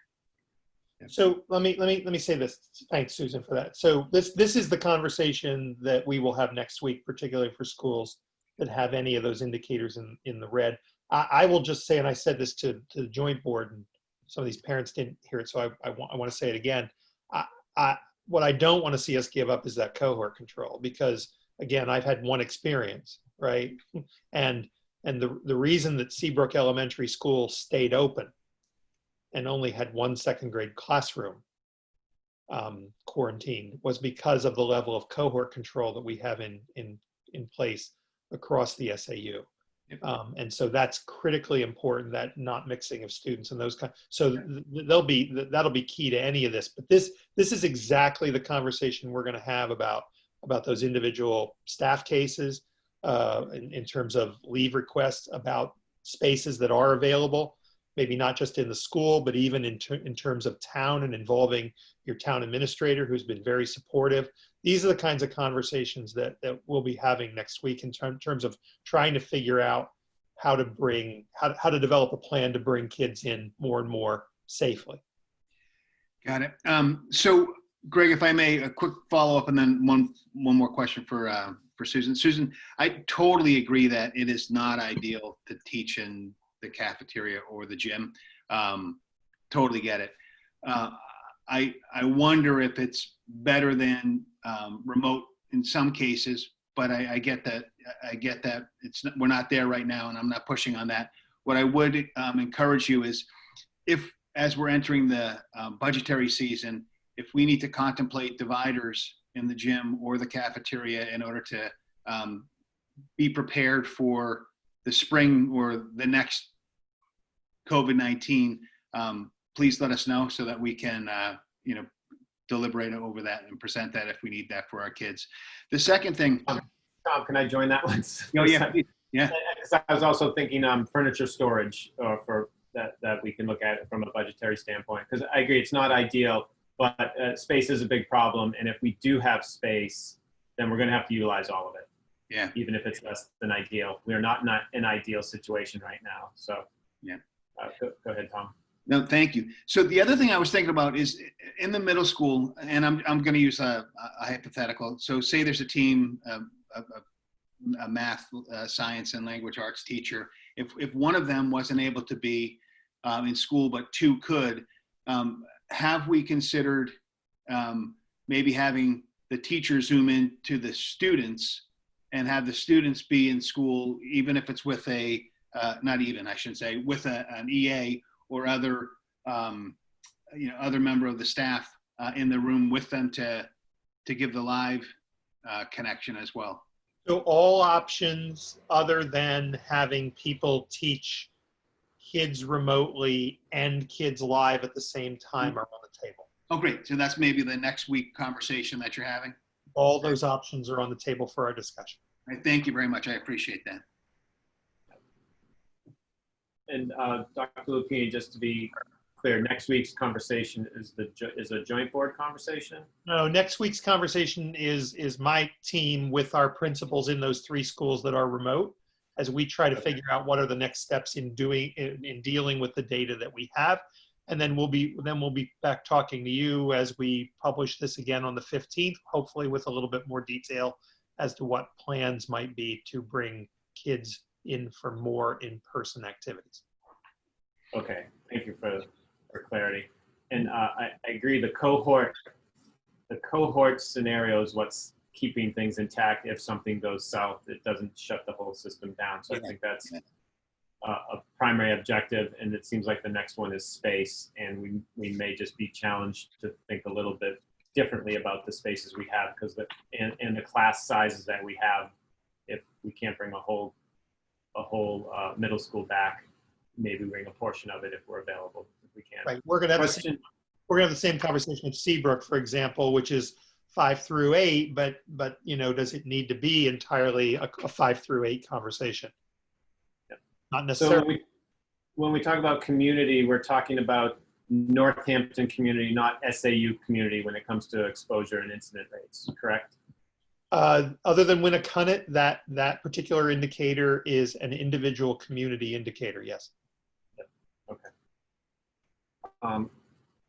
So I had another question around space, because right now the cohort and the space is being dictated by recommendations by the CDC, as well as the governor's office. DHHS. And yep. And are you still using guidance from the CDC? We are using the 6 feet guidance, yes. Okay, I think my only comment around that is that at what point because the CDC's guidance is sort of a nationwide guidance, it's not a regionalized guidance, and there are regions that are less exposed than others. So at what point does the guidance come regionally versus nationwide? Again, that's why we pay as much, if not more, attention to what DHHS tells us, Yeah. right? And you know, I mean, the difficulty of that, and I don't mean to criticize them here, but it's going to sound like I will, is that while, you know, they may publish something that says 3 to 6 feet, when you get into a situation like we were in 2 weeks ago, first question they ask you is who was within 6 feet of this child for more than 10 minutes cumulative? Yeah. That's the standard. So it's 6 feet. Okay. And then a quick question on the FS CRA portion of it that is up for renewal. What are the, if you could give any like sort of insight you might have as to what the renewal process is and what their tendency would be and what are they looking for to renew that, or what would be an indicator that they would renew that? It's a question we continue to ask, but we've not heard any indication that there will be a renewal. We've not gotten any indication that there's a renewal. And there's actually 2 questions there, Greg. It's a really good question. The first is renewal of the law, and the second is, and Matt, you'll correct me if I'm wrong here, right? That that they would actually have to authorize people to take a second leave, because the leave was up to 12 weeks, and a number of people will have used that leave up. And so even if the law were reauthorized, that would not necessarily give me, let's say it's me, that would not necessarily give me a second 12-week leave, right? So there's two issues. People that didn't do it the first time. That's right. So you get one. Okay. So, but we're not hearing anything about reauthorization of that. That doesn't mean it won't come, because the feds, as you know, sometimes do things last minute. Hey, Dr. Lupini, one other thing, and this, no need to answer this. This is just I was thinking about things. You mentioned that it doesn't necessarily have to be 6th, 7th, and 8th all at once. As you get into your meetings next week, I'm hoping that it may also be on the table that it might not be 5 days a week all at once either. You know, baby steps is better than no steps. So if it was a couple days a week for 6 and 7, you know, that may be an option versus 6 comes in and 7 doesn't, right? Yeah, the thing we've wrestled with, that just wrestled with from the beginning on this, and I think we still strongly believe that the problem with hybrids, and you didn't use the word, but I will. Yeah. The problem with hybrid models, unless you have a separate team that you can sort of throw at the experience that kids are having when they're home for those, let's just use the Hampton model, when they're home for those 3 days, yeah, right? Then what you're talking about, and what people need to understand, is that you're talking about 2 days of synchronous in-person learning and 3 days of asynchronous assignments that are up on a platform. That's what it is, because those people are teaching other groups of kids during that time. And so, you know, we believe, as was indicated by some people, and not everybody agrees, I understand that, but our effort this fall went into providing kids with 5 days of face-to-face instruction using technology, right? We thought that was really, really important. Mm-hmm. And that's where we devoted our time to. You know, we've been encouraged by some people to sort of think about hybrid, and that's the trade-off in hybrid. It's less curriculum, it's less contact with a teacher, and some people have said to me that's okay because it gets my child in proximity to other kids and a teacher for 2 days a week, and that's what's important to me. And there are all kinds of opinions on that, but I'm saying that's why we started down the road that we ended up on. Gotcha. And that's why you said earlier, everything's on the table except for the Zoom and Room, where teachers teaching kids remotely and teaching kids live in class. That's off the table. Got it. That's okay. Correct. Thank you. Thank you. I get it now. Thank you. Thank you, Dr. Lupini. Any other questions for Dr. Lupini? Not at this time. Thank you. Okay, moving I on. don't have any. Okay. We will. I suspected you might. Thank you. Under continuing business, we have our New Hampshire School Board Association Delegate Assembly. Delegate, not delicate. It might be delicate as well, but it is a delegate assembly.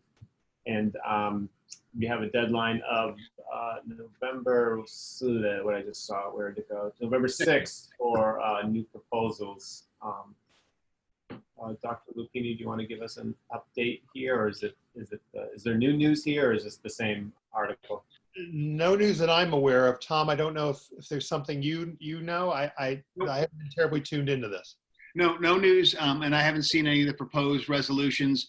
The real question is if we as a board would like to submit a resolution, we have to do it by November 6th. I would encourage folks to take a look at the current resolutions that can be viewed. And, sometimes it's just a matter of editing one and making it, improving upon it. So they'll bundle a bunch of these together, but click on that.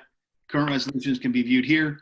And if you have any interest in submitting one or any ideas, let me know. I know I will share the last couple of years, there's been a lot of discussion around the New Hampshire School Board Association's position around firearms on school property.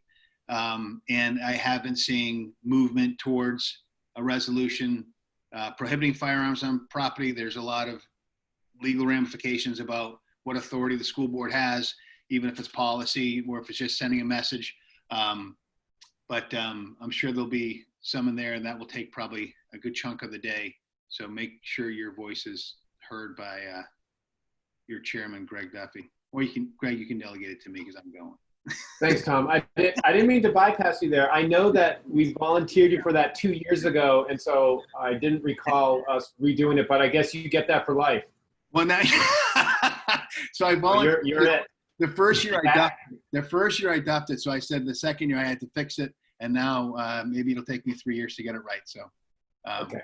Yeah, we're talking about it this time. Sounds good. Thank you. Yes, I would encourage everyone to click on that link and take a look at it. The firearm one was a little bit of a hot item last year, and it looks like it's the same this year. Okay, moving on. Section 8 under new business, we have board goals from our board retreat, looking at our annual yearly goals that we submitted. I think everyone has had a chance to look at them. And I will open the floor for comments or questions.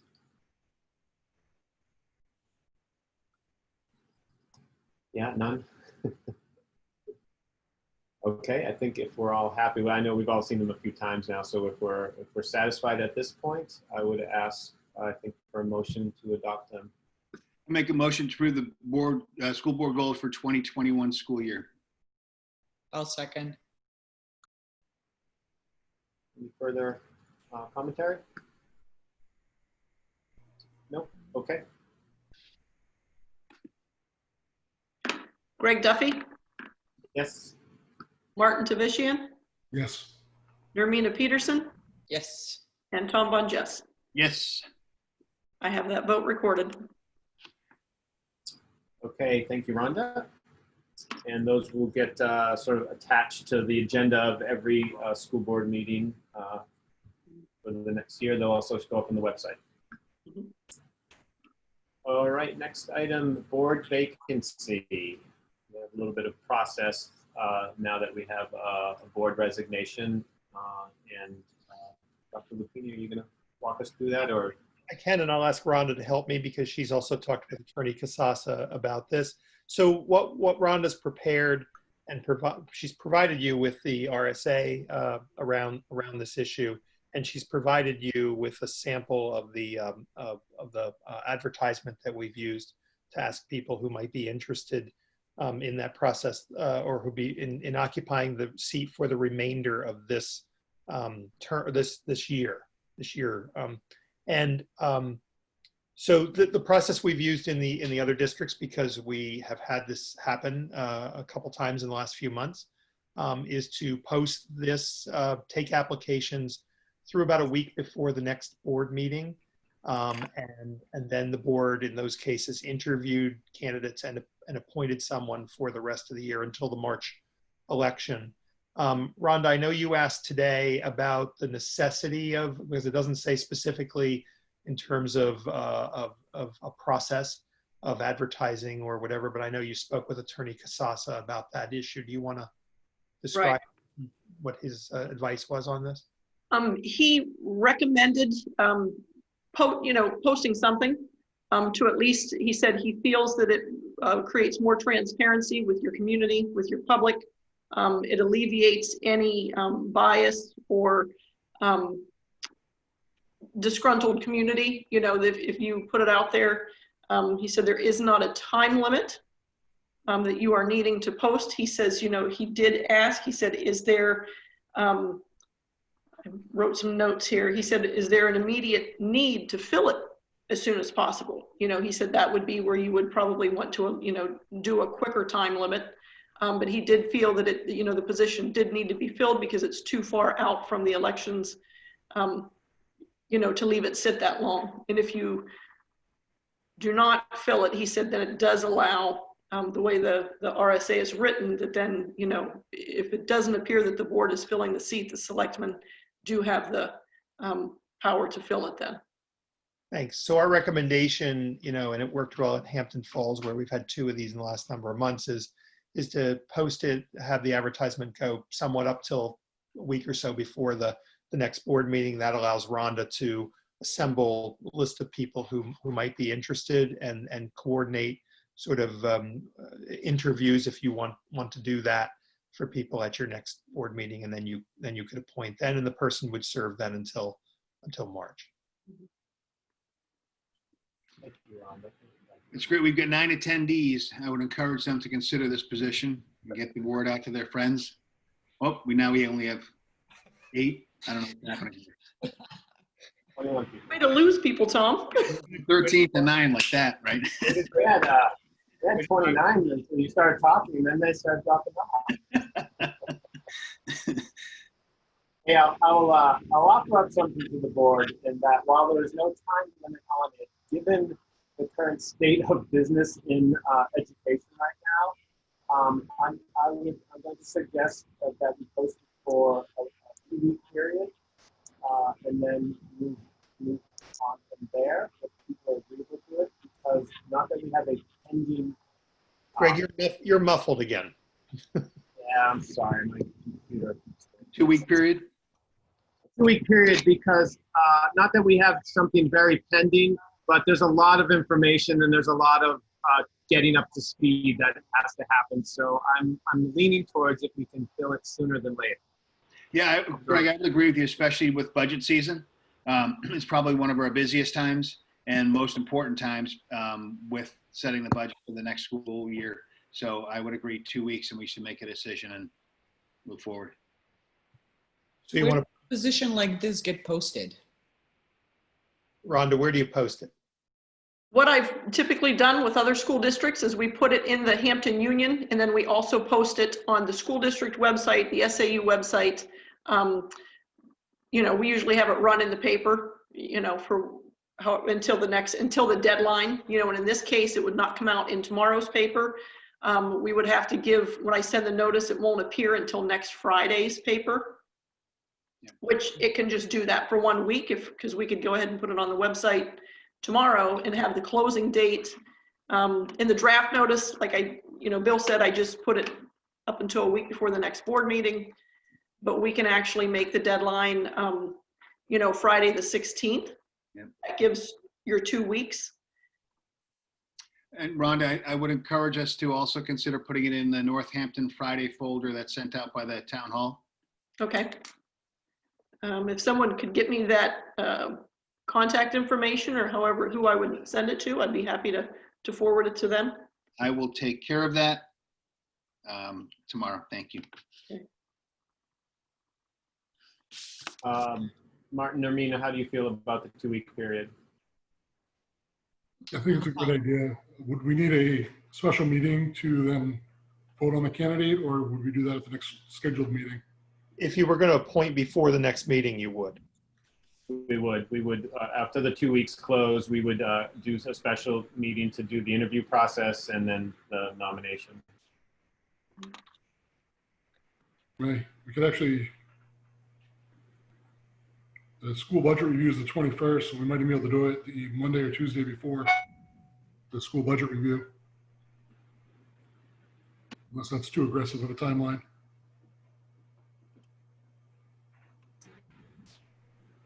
Let's see the candidates we get and at the deadline, and then we'll work to get a meeting that works for everybody. Yep. Okay. And then one question, how does the town clerk and the town come into it? Because it's a town elected position, and I know when the resignation came, we were required by our policy to let the town clerk know. How does that work? My understanding is once you, what we've done in other districts is we ask the school district clerk to come to that meeting, and they actually have to swear that person in, because even though you guys may appoint somebody, they can't actually vote on anything until they're sworn into the office. So Yeah. if we're able to get the school district clerk to attend the meeting, wherever you guys would choose to appoint that person, you know, then once they swear them in, they can just join you right then and there at the meeting and move forward with what, you know, if you're doing another meeting, if you were to do it at a regular meeting.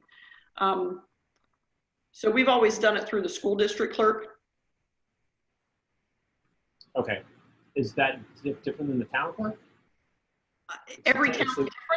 I know that in other communities, they have a separate person that's a school district clerk. In some communities, the same person holds both offices, but each school district does have a school district clerk. They are two different positions, and it's the school district clerk that performs this duty.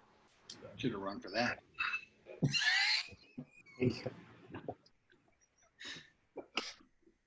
Okay. Any other questions? Okay, so we'll set the deadline of what was that date, Ron? Was it the 16th? You said.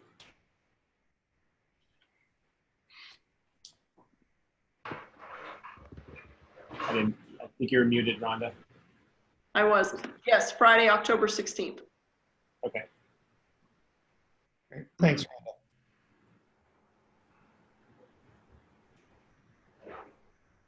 All right.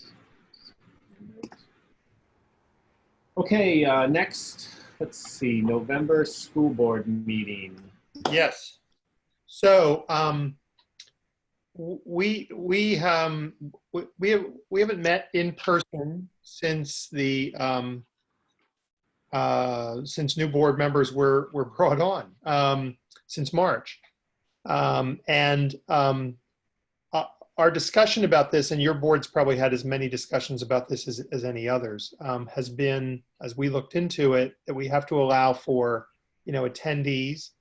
And so we have to have enough space for us to meet in social distance. We have to have enough space for for attendees to be in the room.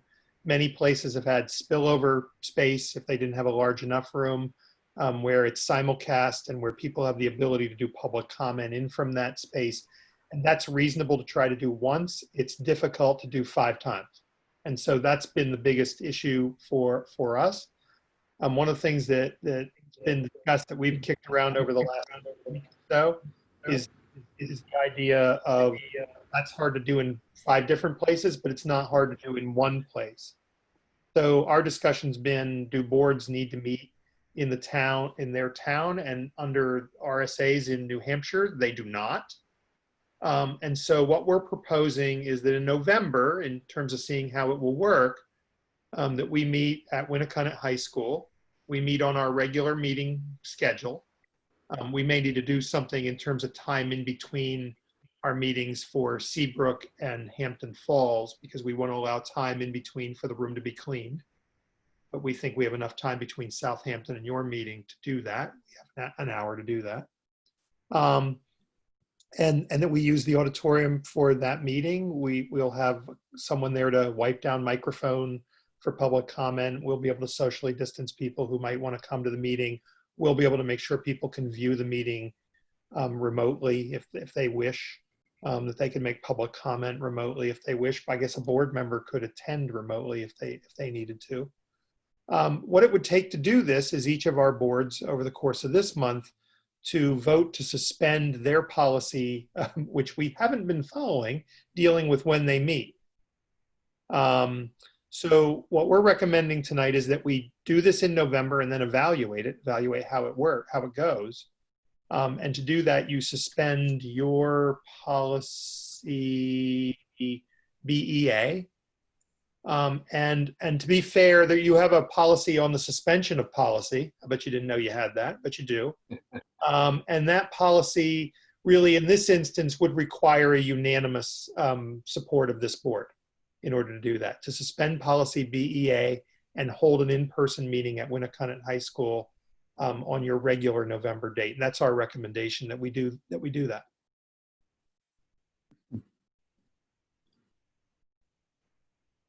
Okay, so is that a motion that we want to take care of tonight? That'd be great. Okay, so. Rhonda, sorry, what did I miss? I actually have a motion that I can add in very quickly. I was just looking, and I didn't see one, so that's why I asked the question. Do we suspend it for a specific time, like we're suspending policy BEA for the month of November? Yeah, that's what we did in Southampton. Thanks, Tom. That's exactly what we did. So I'd like to make a motion that the school board suspend a policy BEA for regular school board meetings for the month of November 2020. I happily second. Any further discussion? So if we do this in December, we'll have to do it again. That's right. Okay. Any further comments? All right, ready for a vote? I'm catching up to you.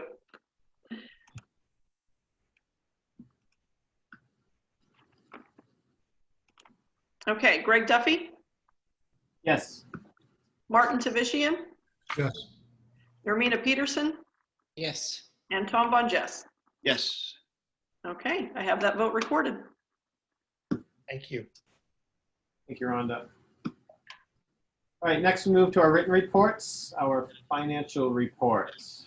Matt, you've been waiting patiently all night. Thank you. How's- I'm sure the participants are waiting patiently as well for this. We may not have any after my report. Yeah, we got 7. Try to close it out. I'm doing my best. So I have included 2 reports for this evening. The first of which is our fiscal year-to-date expenditure report for this current school year. And I've also included the previous year, so last year's end-of-year summary fiscal report. This was a report that that Tom and I presented to the budget committee last week. So for the expenditure report, there have not been any significant changes from last month. However, I do want to point out on page 1, you'll see under regular education, salaries, certified staff, we do have a substantial surplus of $215,000. That's the very first line item. This is due to a few factors. We have 1.5 unfilled positions, but we also have a number of staffing changes. So teachers who retired or left the district, and then when were rehired, we rehired them at the new personnel at a lower cost. So we are seeing some fairly significant savings in that account. On the flip side, if you scroll down, still on page 1, you'll see special education. As a whole, the entire department, we're over budget by approximately $50,000.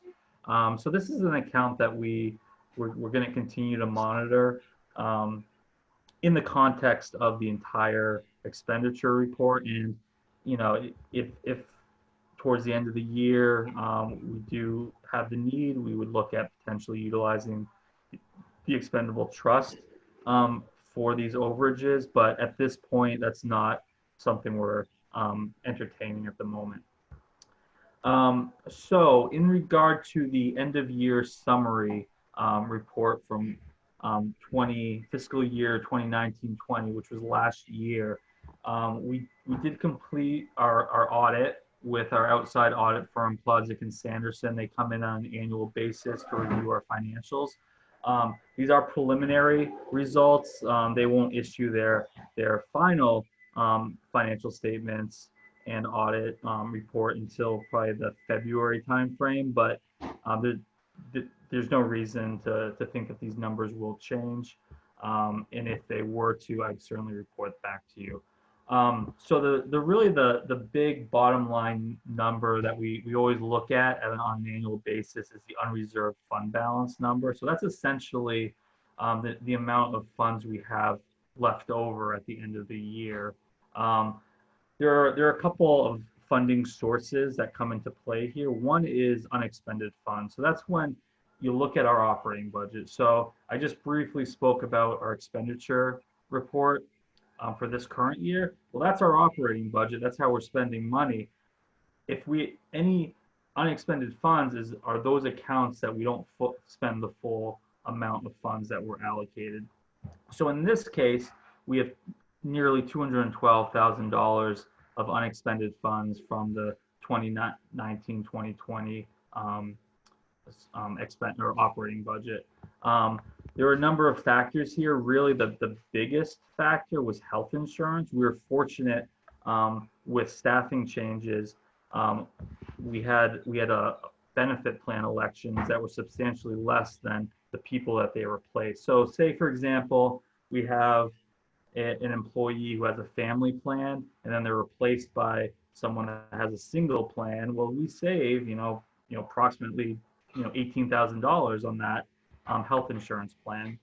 Similarly, you could see increases if, if a family has a baby or someone gets married and adds to that plan. And typically, this doesn't work to our favor, but in this case, we did benefit and we saw some substantial savings. Additionally, you'll see some COVID-19 related savings. You'll see transportation. We recognize the savings of almost $73,000. This is due to the fact that we were remote for a third of the school year. They're not listed in detail here, but we saw savings across the board when you look at electricity, heating, fuel, supplies, those type of expenses that have a direct result of not having students in the building. We saw smaller savings in those accounts. That all contributed to that unexpended funds total number of $212,000. On the flip side, of course, there are some accounts that we go over budget on. So I did list a couple of those significant account numbers. One was buildings repair maintenance and salaries for substitutes. There were, certainly going remote, there were some accounts where we overexpended because we weren't anticipating that type of environment, whether that was, cleaning supplies, disinfecting, PPE, those type of expenditures. Another big, or the other largest source that contributes to the unreserved fund balance is any surplus revenue. So we, on an annual basis, we receive revenue. So that's, that's whether it's state adequacy funds, kindergarten aid, special education aid, we receive Medicaid, or even donations that the school receives and interest on our banking accounts. We estimate those amounts every fall. Well, oftentimes we'll receive more or potentially less than what we estimated. So in this case, there are a few accounts that we received more.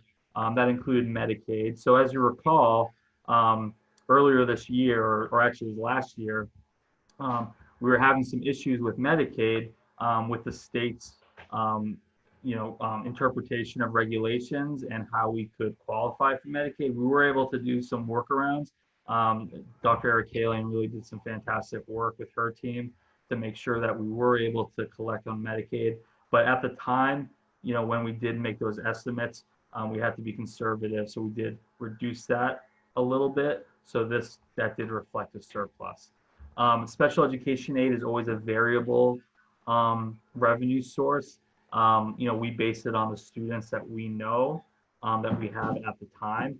I believe the threshold is $48,000 per student for out of district placement. That we were at that point we received some aid from the state, and obviously that changes throughout the year or year to year. One last note on revenue. I've included FEMA on this listing. That is because FEMA had indicated to all schools nationwide that they would be providing, that schools qualified as as a recipient of the natural disaster, which was COVID-19, and would be eligible for FEMA funds at 75% reimbursement rate.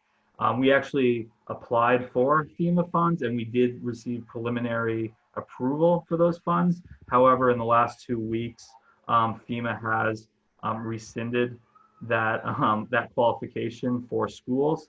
I don't want to speculate on political reasons or what the rationale was, but we did receive that notification. Unfortunately, we will not receive that $6,800 from FEMA.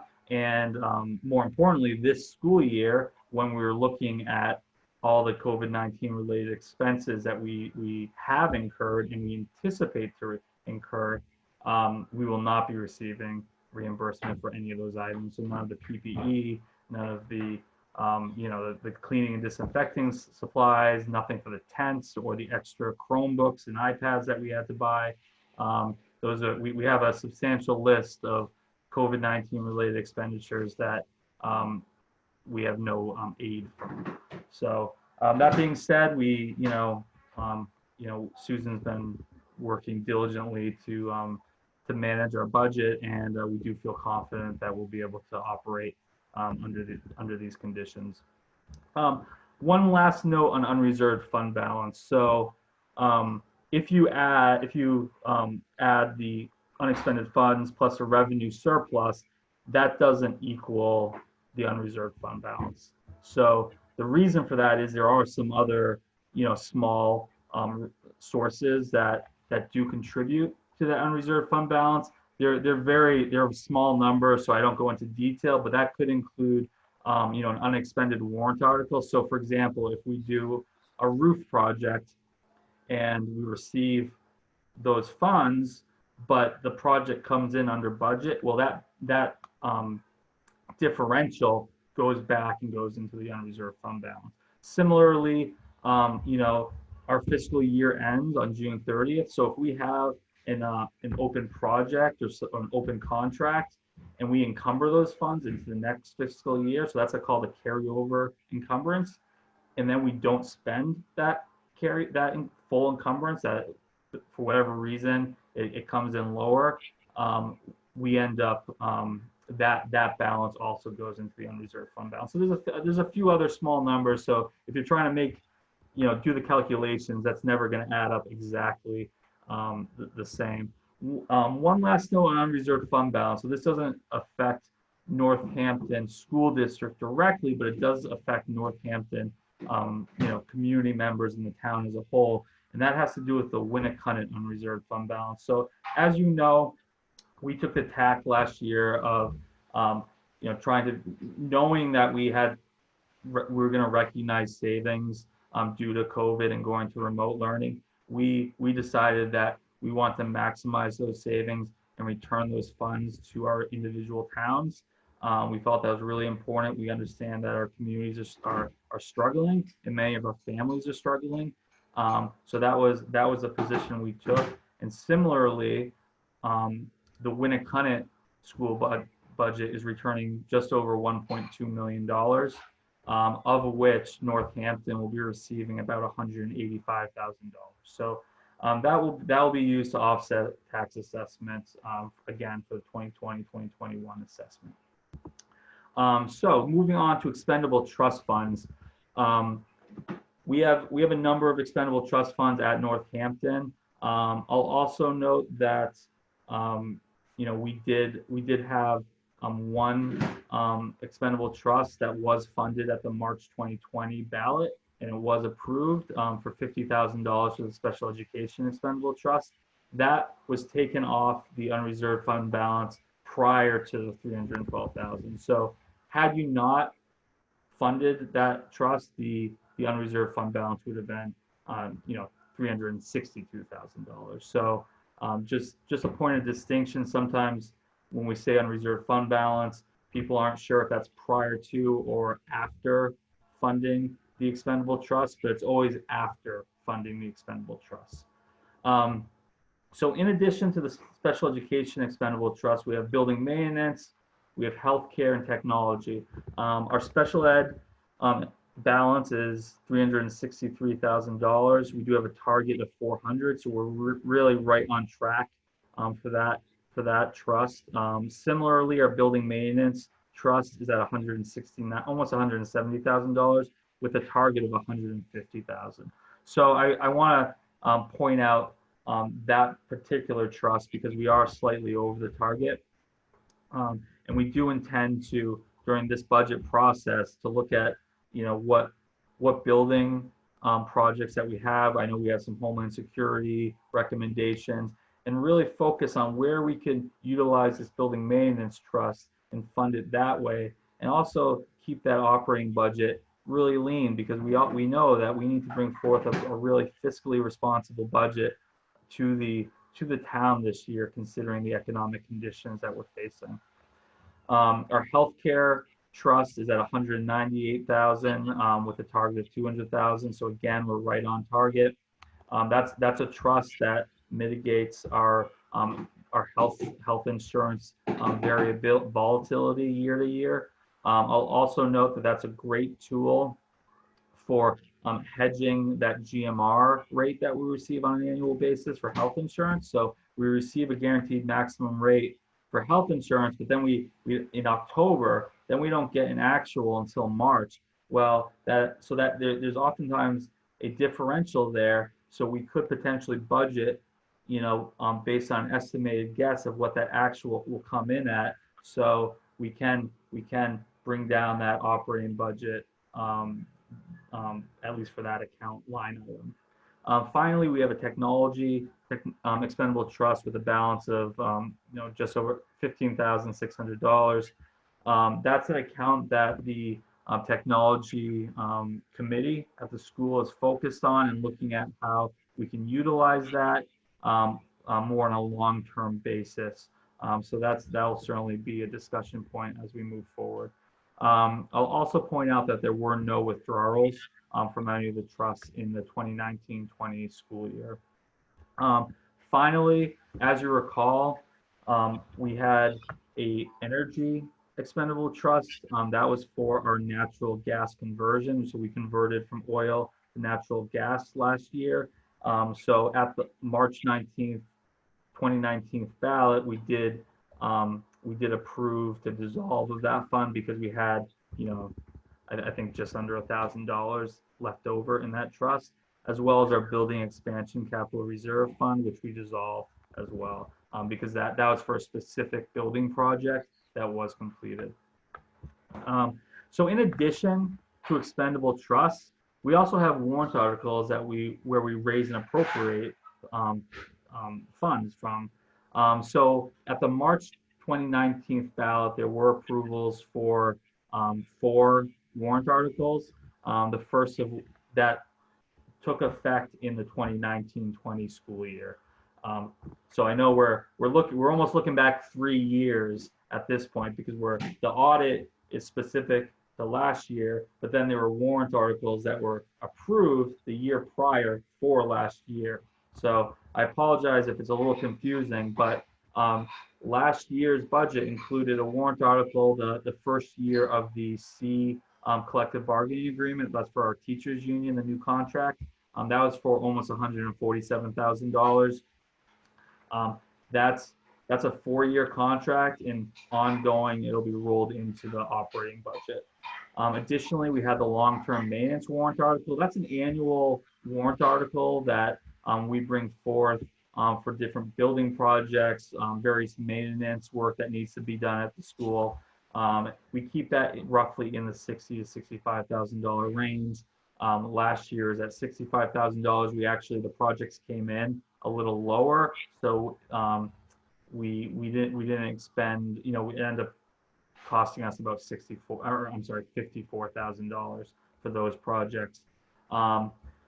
In addition, we had roof repairs that came in under budget at just about $25,000, and we had the truck lease.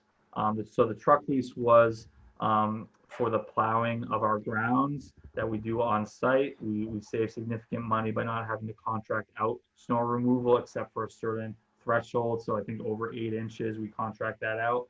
And that truck lease, we had budgeted for $16,500, and it came in closer to $12,000. I'd referenced encumbrance carry forwards. So there were $8,400 of approved 2019-20 general fund encumbrances that were carried forward into 2020, 2021. And finally, our school nutrition program did have a transfer of $50,576 from the general fund to cover their deficit. So for your reference, so we have a general fund. So general fund covers all of our operating costs for the school. However, the school nutrition fund is separate from the general fund. So the school nutrition fund is self-contained because they receive in revenue that offsets the expenditures via school lunch, payments, federal reimbursement for a national school lunch program. We typically budget about $18,000 to $20,000 for a transfer from the general fund to cover the school nutrition fund deficit. We simply do not have the percentage of free and reduced population to balance out that budget. It's all out of pocket. So we typically have a deficit. However, it was significantly higher this year, which is due to being out of the school for a third of the year, while we had already recognized most of those costs. So that's something we're working closely with our school nutrition manager this year to monitor.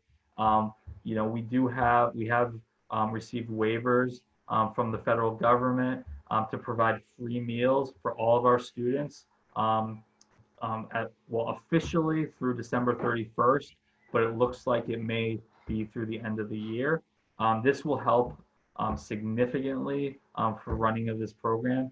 Not only are we able to provide free meals to all of our students and really tackle the issue of food insecurity and hunger for our students, but it also helps us from a financial standpoint. So, we're looking at a different environment being remote for the middle school. However, it is something that we're looking at closely, and we hope to be in better shape under these conditions. As part of the audit process, Plotzik and Sanderson not only closes the books for us, but they also offer any control recommendations if there are any issues with our financial accounting. We did receive one control recommendation as part of this audit, and that was that our policies are outdated and need to be reviewed and updated. So their recommendation is to update our policies. And as you know, the SAU did convene an SAU-wide policy committee in 2019. We had recognized this as an issue, and we are working on updating all of our policies across the board. So hopefully this is resolved. It's a big, as you know, this is a large task because there are many policies, and the state continues to put forth new requirements and regulations to update policies. In any event, I'd be happy to answer any questions in regard to the year-end summary or this current expenditure report, if you have any. I don't have a question. I just have a quick comment on the technology trust. My recollection is we set that up to make sure that we can kind of smooth out big bumps in budgeting when we were buying the one-to-one computers for the middle school. Now that we're in a new environment and computers are probably being used they're probably, it's harder use, right? Because they're at home and you can't really control it. I would encourage you to come to the budget setting process, Susan, with a recommendation for what we might need to put into the technology budget and maybe the trust. And then I also think we should, as a board, set a target for the technology trust if we intend on keeping it moving forward. Not for tonight, just as we get together as a board. And if that recommendation could come from Susan and you, Matt, that would be great. Yeah, absolutely. That's definitely on the agenda for this budget process, is to come forth with a plan. There was significant conversation about this trust last year, and we are committed to presenting a plan that to the board for use of that trust. Can I jump in just for a quick sec? We've also been, the technology committee at the school has been meeting, and we're well into the planning process for the next 3-year technology plan that we hope to be able to present to you soon. And we're using the planning that we did last year and over the summer to drive the budget recommendations that we have made. That's great. So listen, I couldn't be happier with the position that we were in entering into this environment last spring to make sure that, our students had the technology that they needed. And, the work that the SAU did to make sure people had Wi-Fi access was amazing.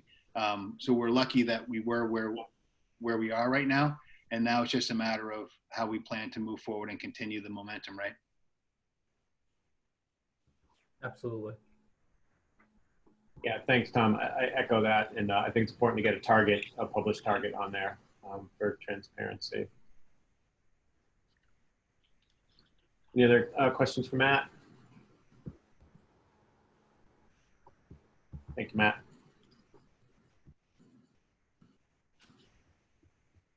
Next, under personnel, we have a resignation. We will do that in non-public.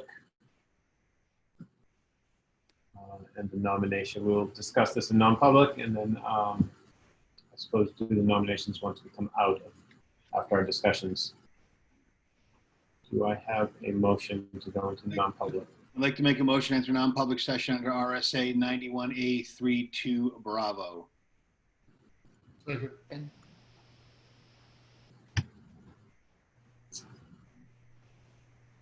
Right. No. Yes.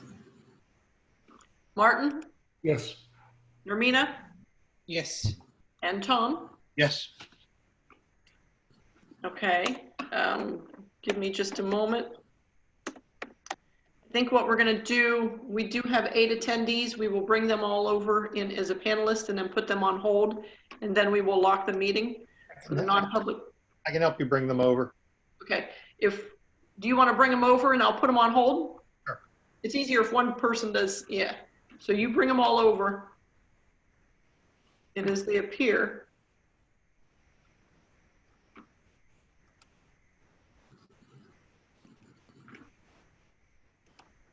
Oops.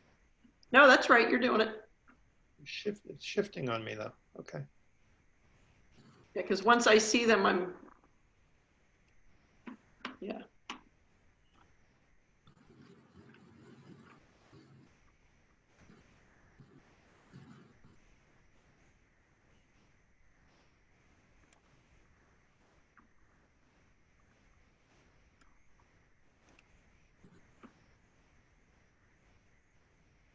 Okay, I think I got them all. Okay, it looks like we have 6.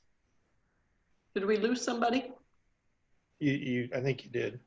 Okay. All right, so now we're gonna lock the meeting.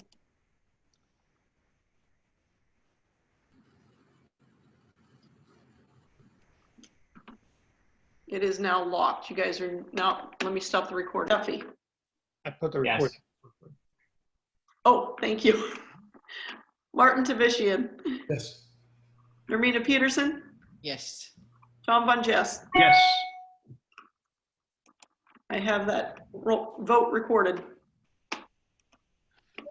Greg, I'd like Thank you, to Rhonda. motion to accept the superintendent's recommendation of Brooklyn Summers for the board certified behavior analyst for the position for the 2021 school year. Do we want to vote for the resignation first? You might want to do a refresh on your screens. Sorry. That's Sorry. okay. I can't refresh. It's a little circle. I'm not confused. I'm on. So I would like to make a motion to accept the resignation of Kim Cloutier, effective immediately. Okay. Second. It's actually effective in Right. the date that we agreed to with Pelham Schools. It is effective on October 9th.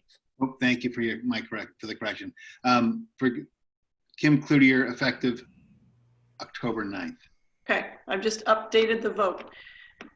Or the motion, actually. Are we ready for a vote, Greg? Rhonda, can you just read the motion back as Tom intended to say it for the record? Sorry. Tom Von Jess making a motion to accept the resignation of Kim Cloutier effective October 9th. Thank you. That's exactly right.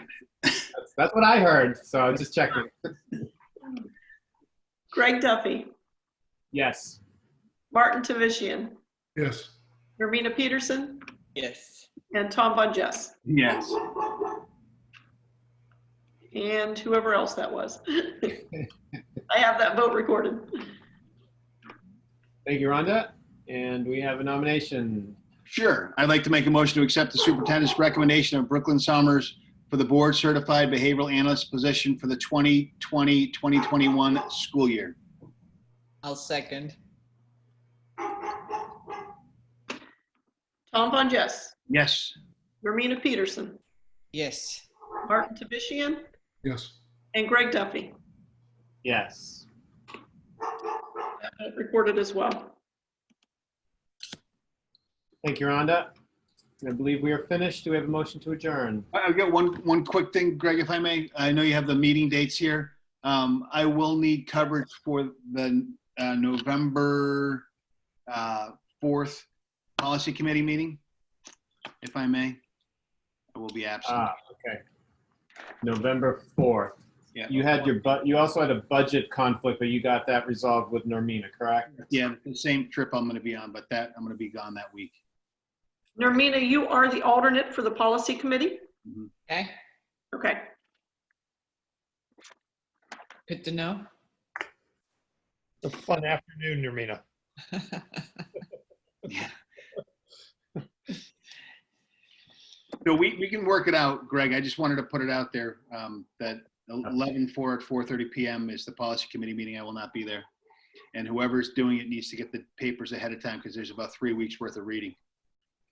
I'll send it to her instead of you this time. Unless you'd like to take it to read on your trip. Good. All right. So Okay. can I make a motion to adjourn, Greg? Certainly. Thanks. I'll second. All right, do I have that as a unanimous vote? Yep. Yes. Ma'am. Okay, thank you, everybody. Good night. Thank you, everybody. Have a good evening. Thank you.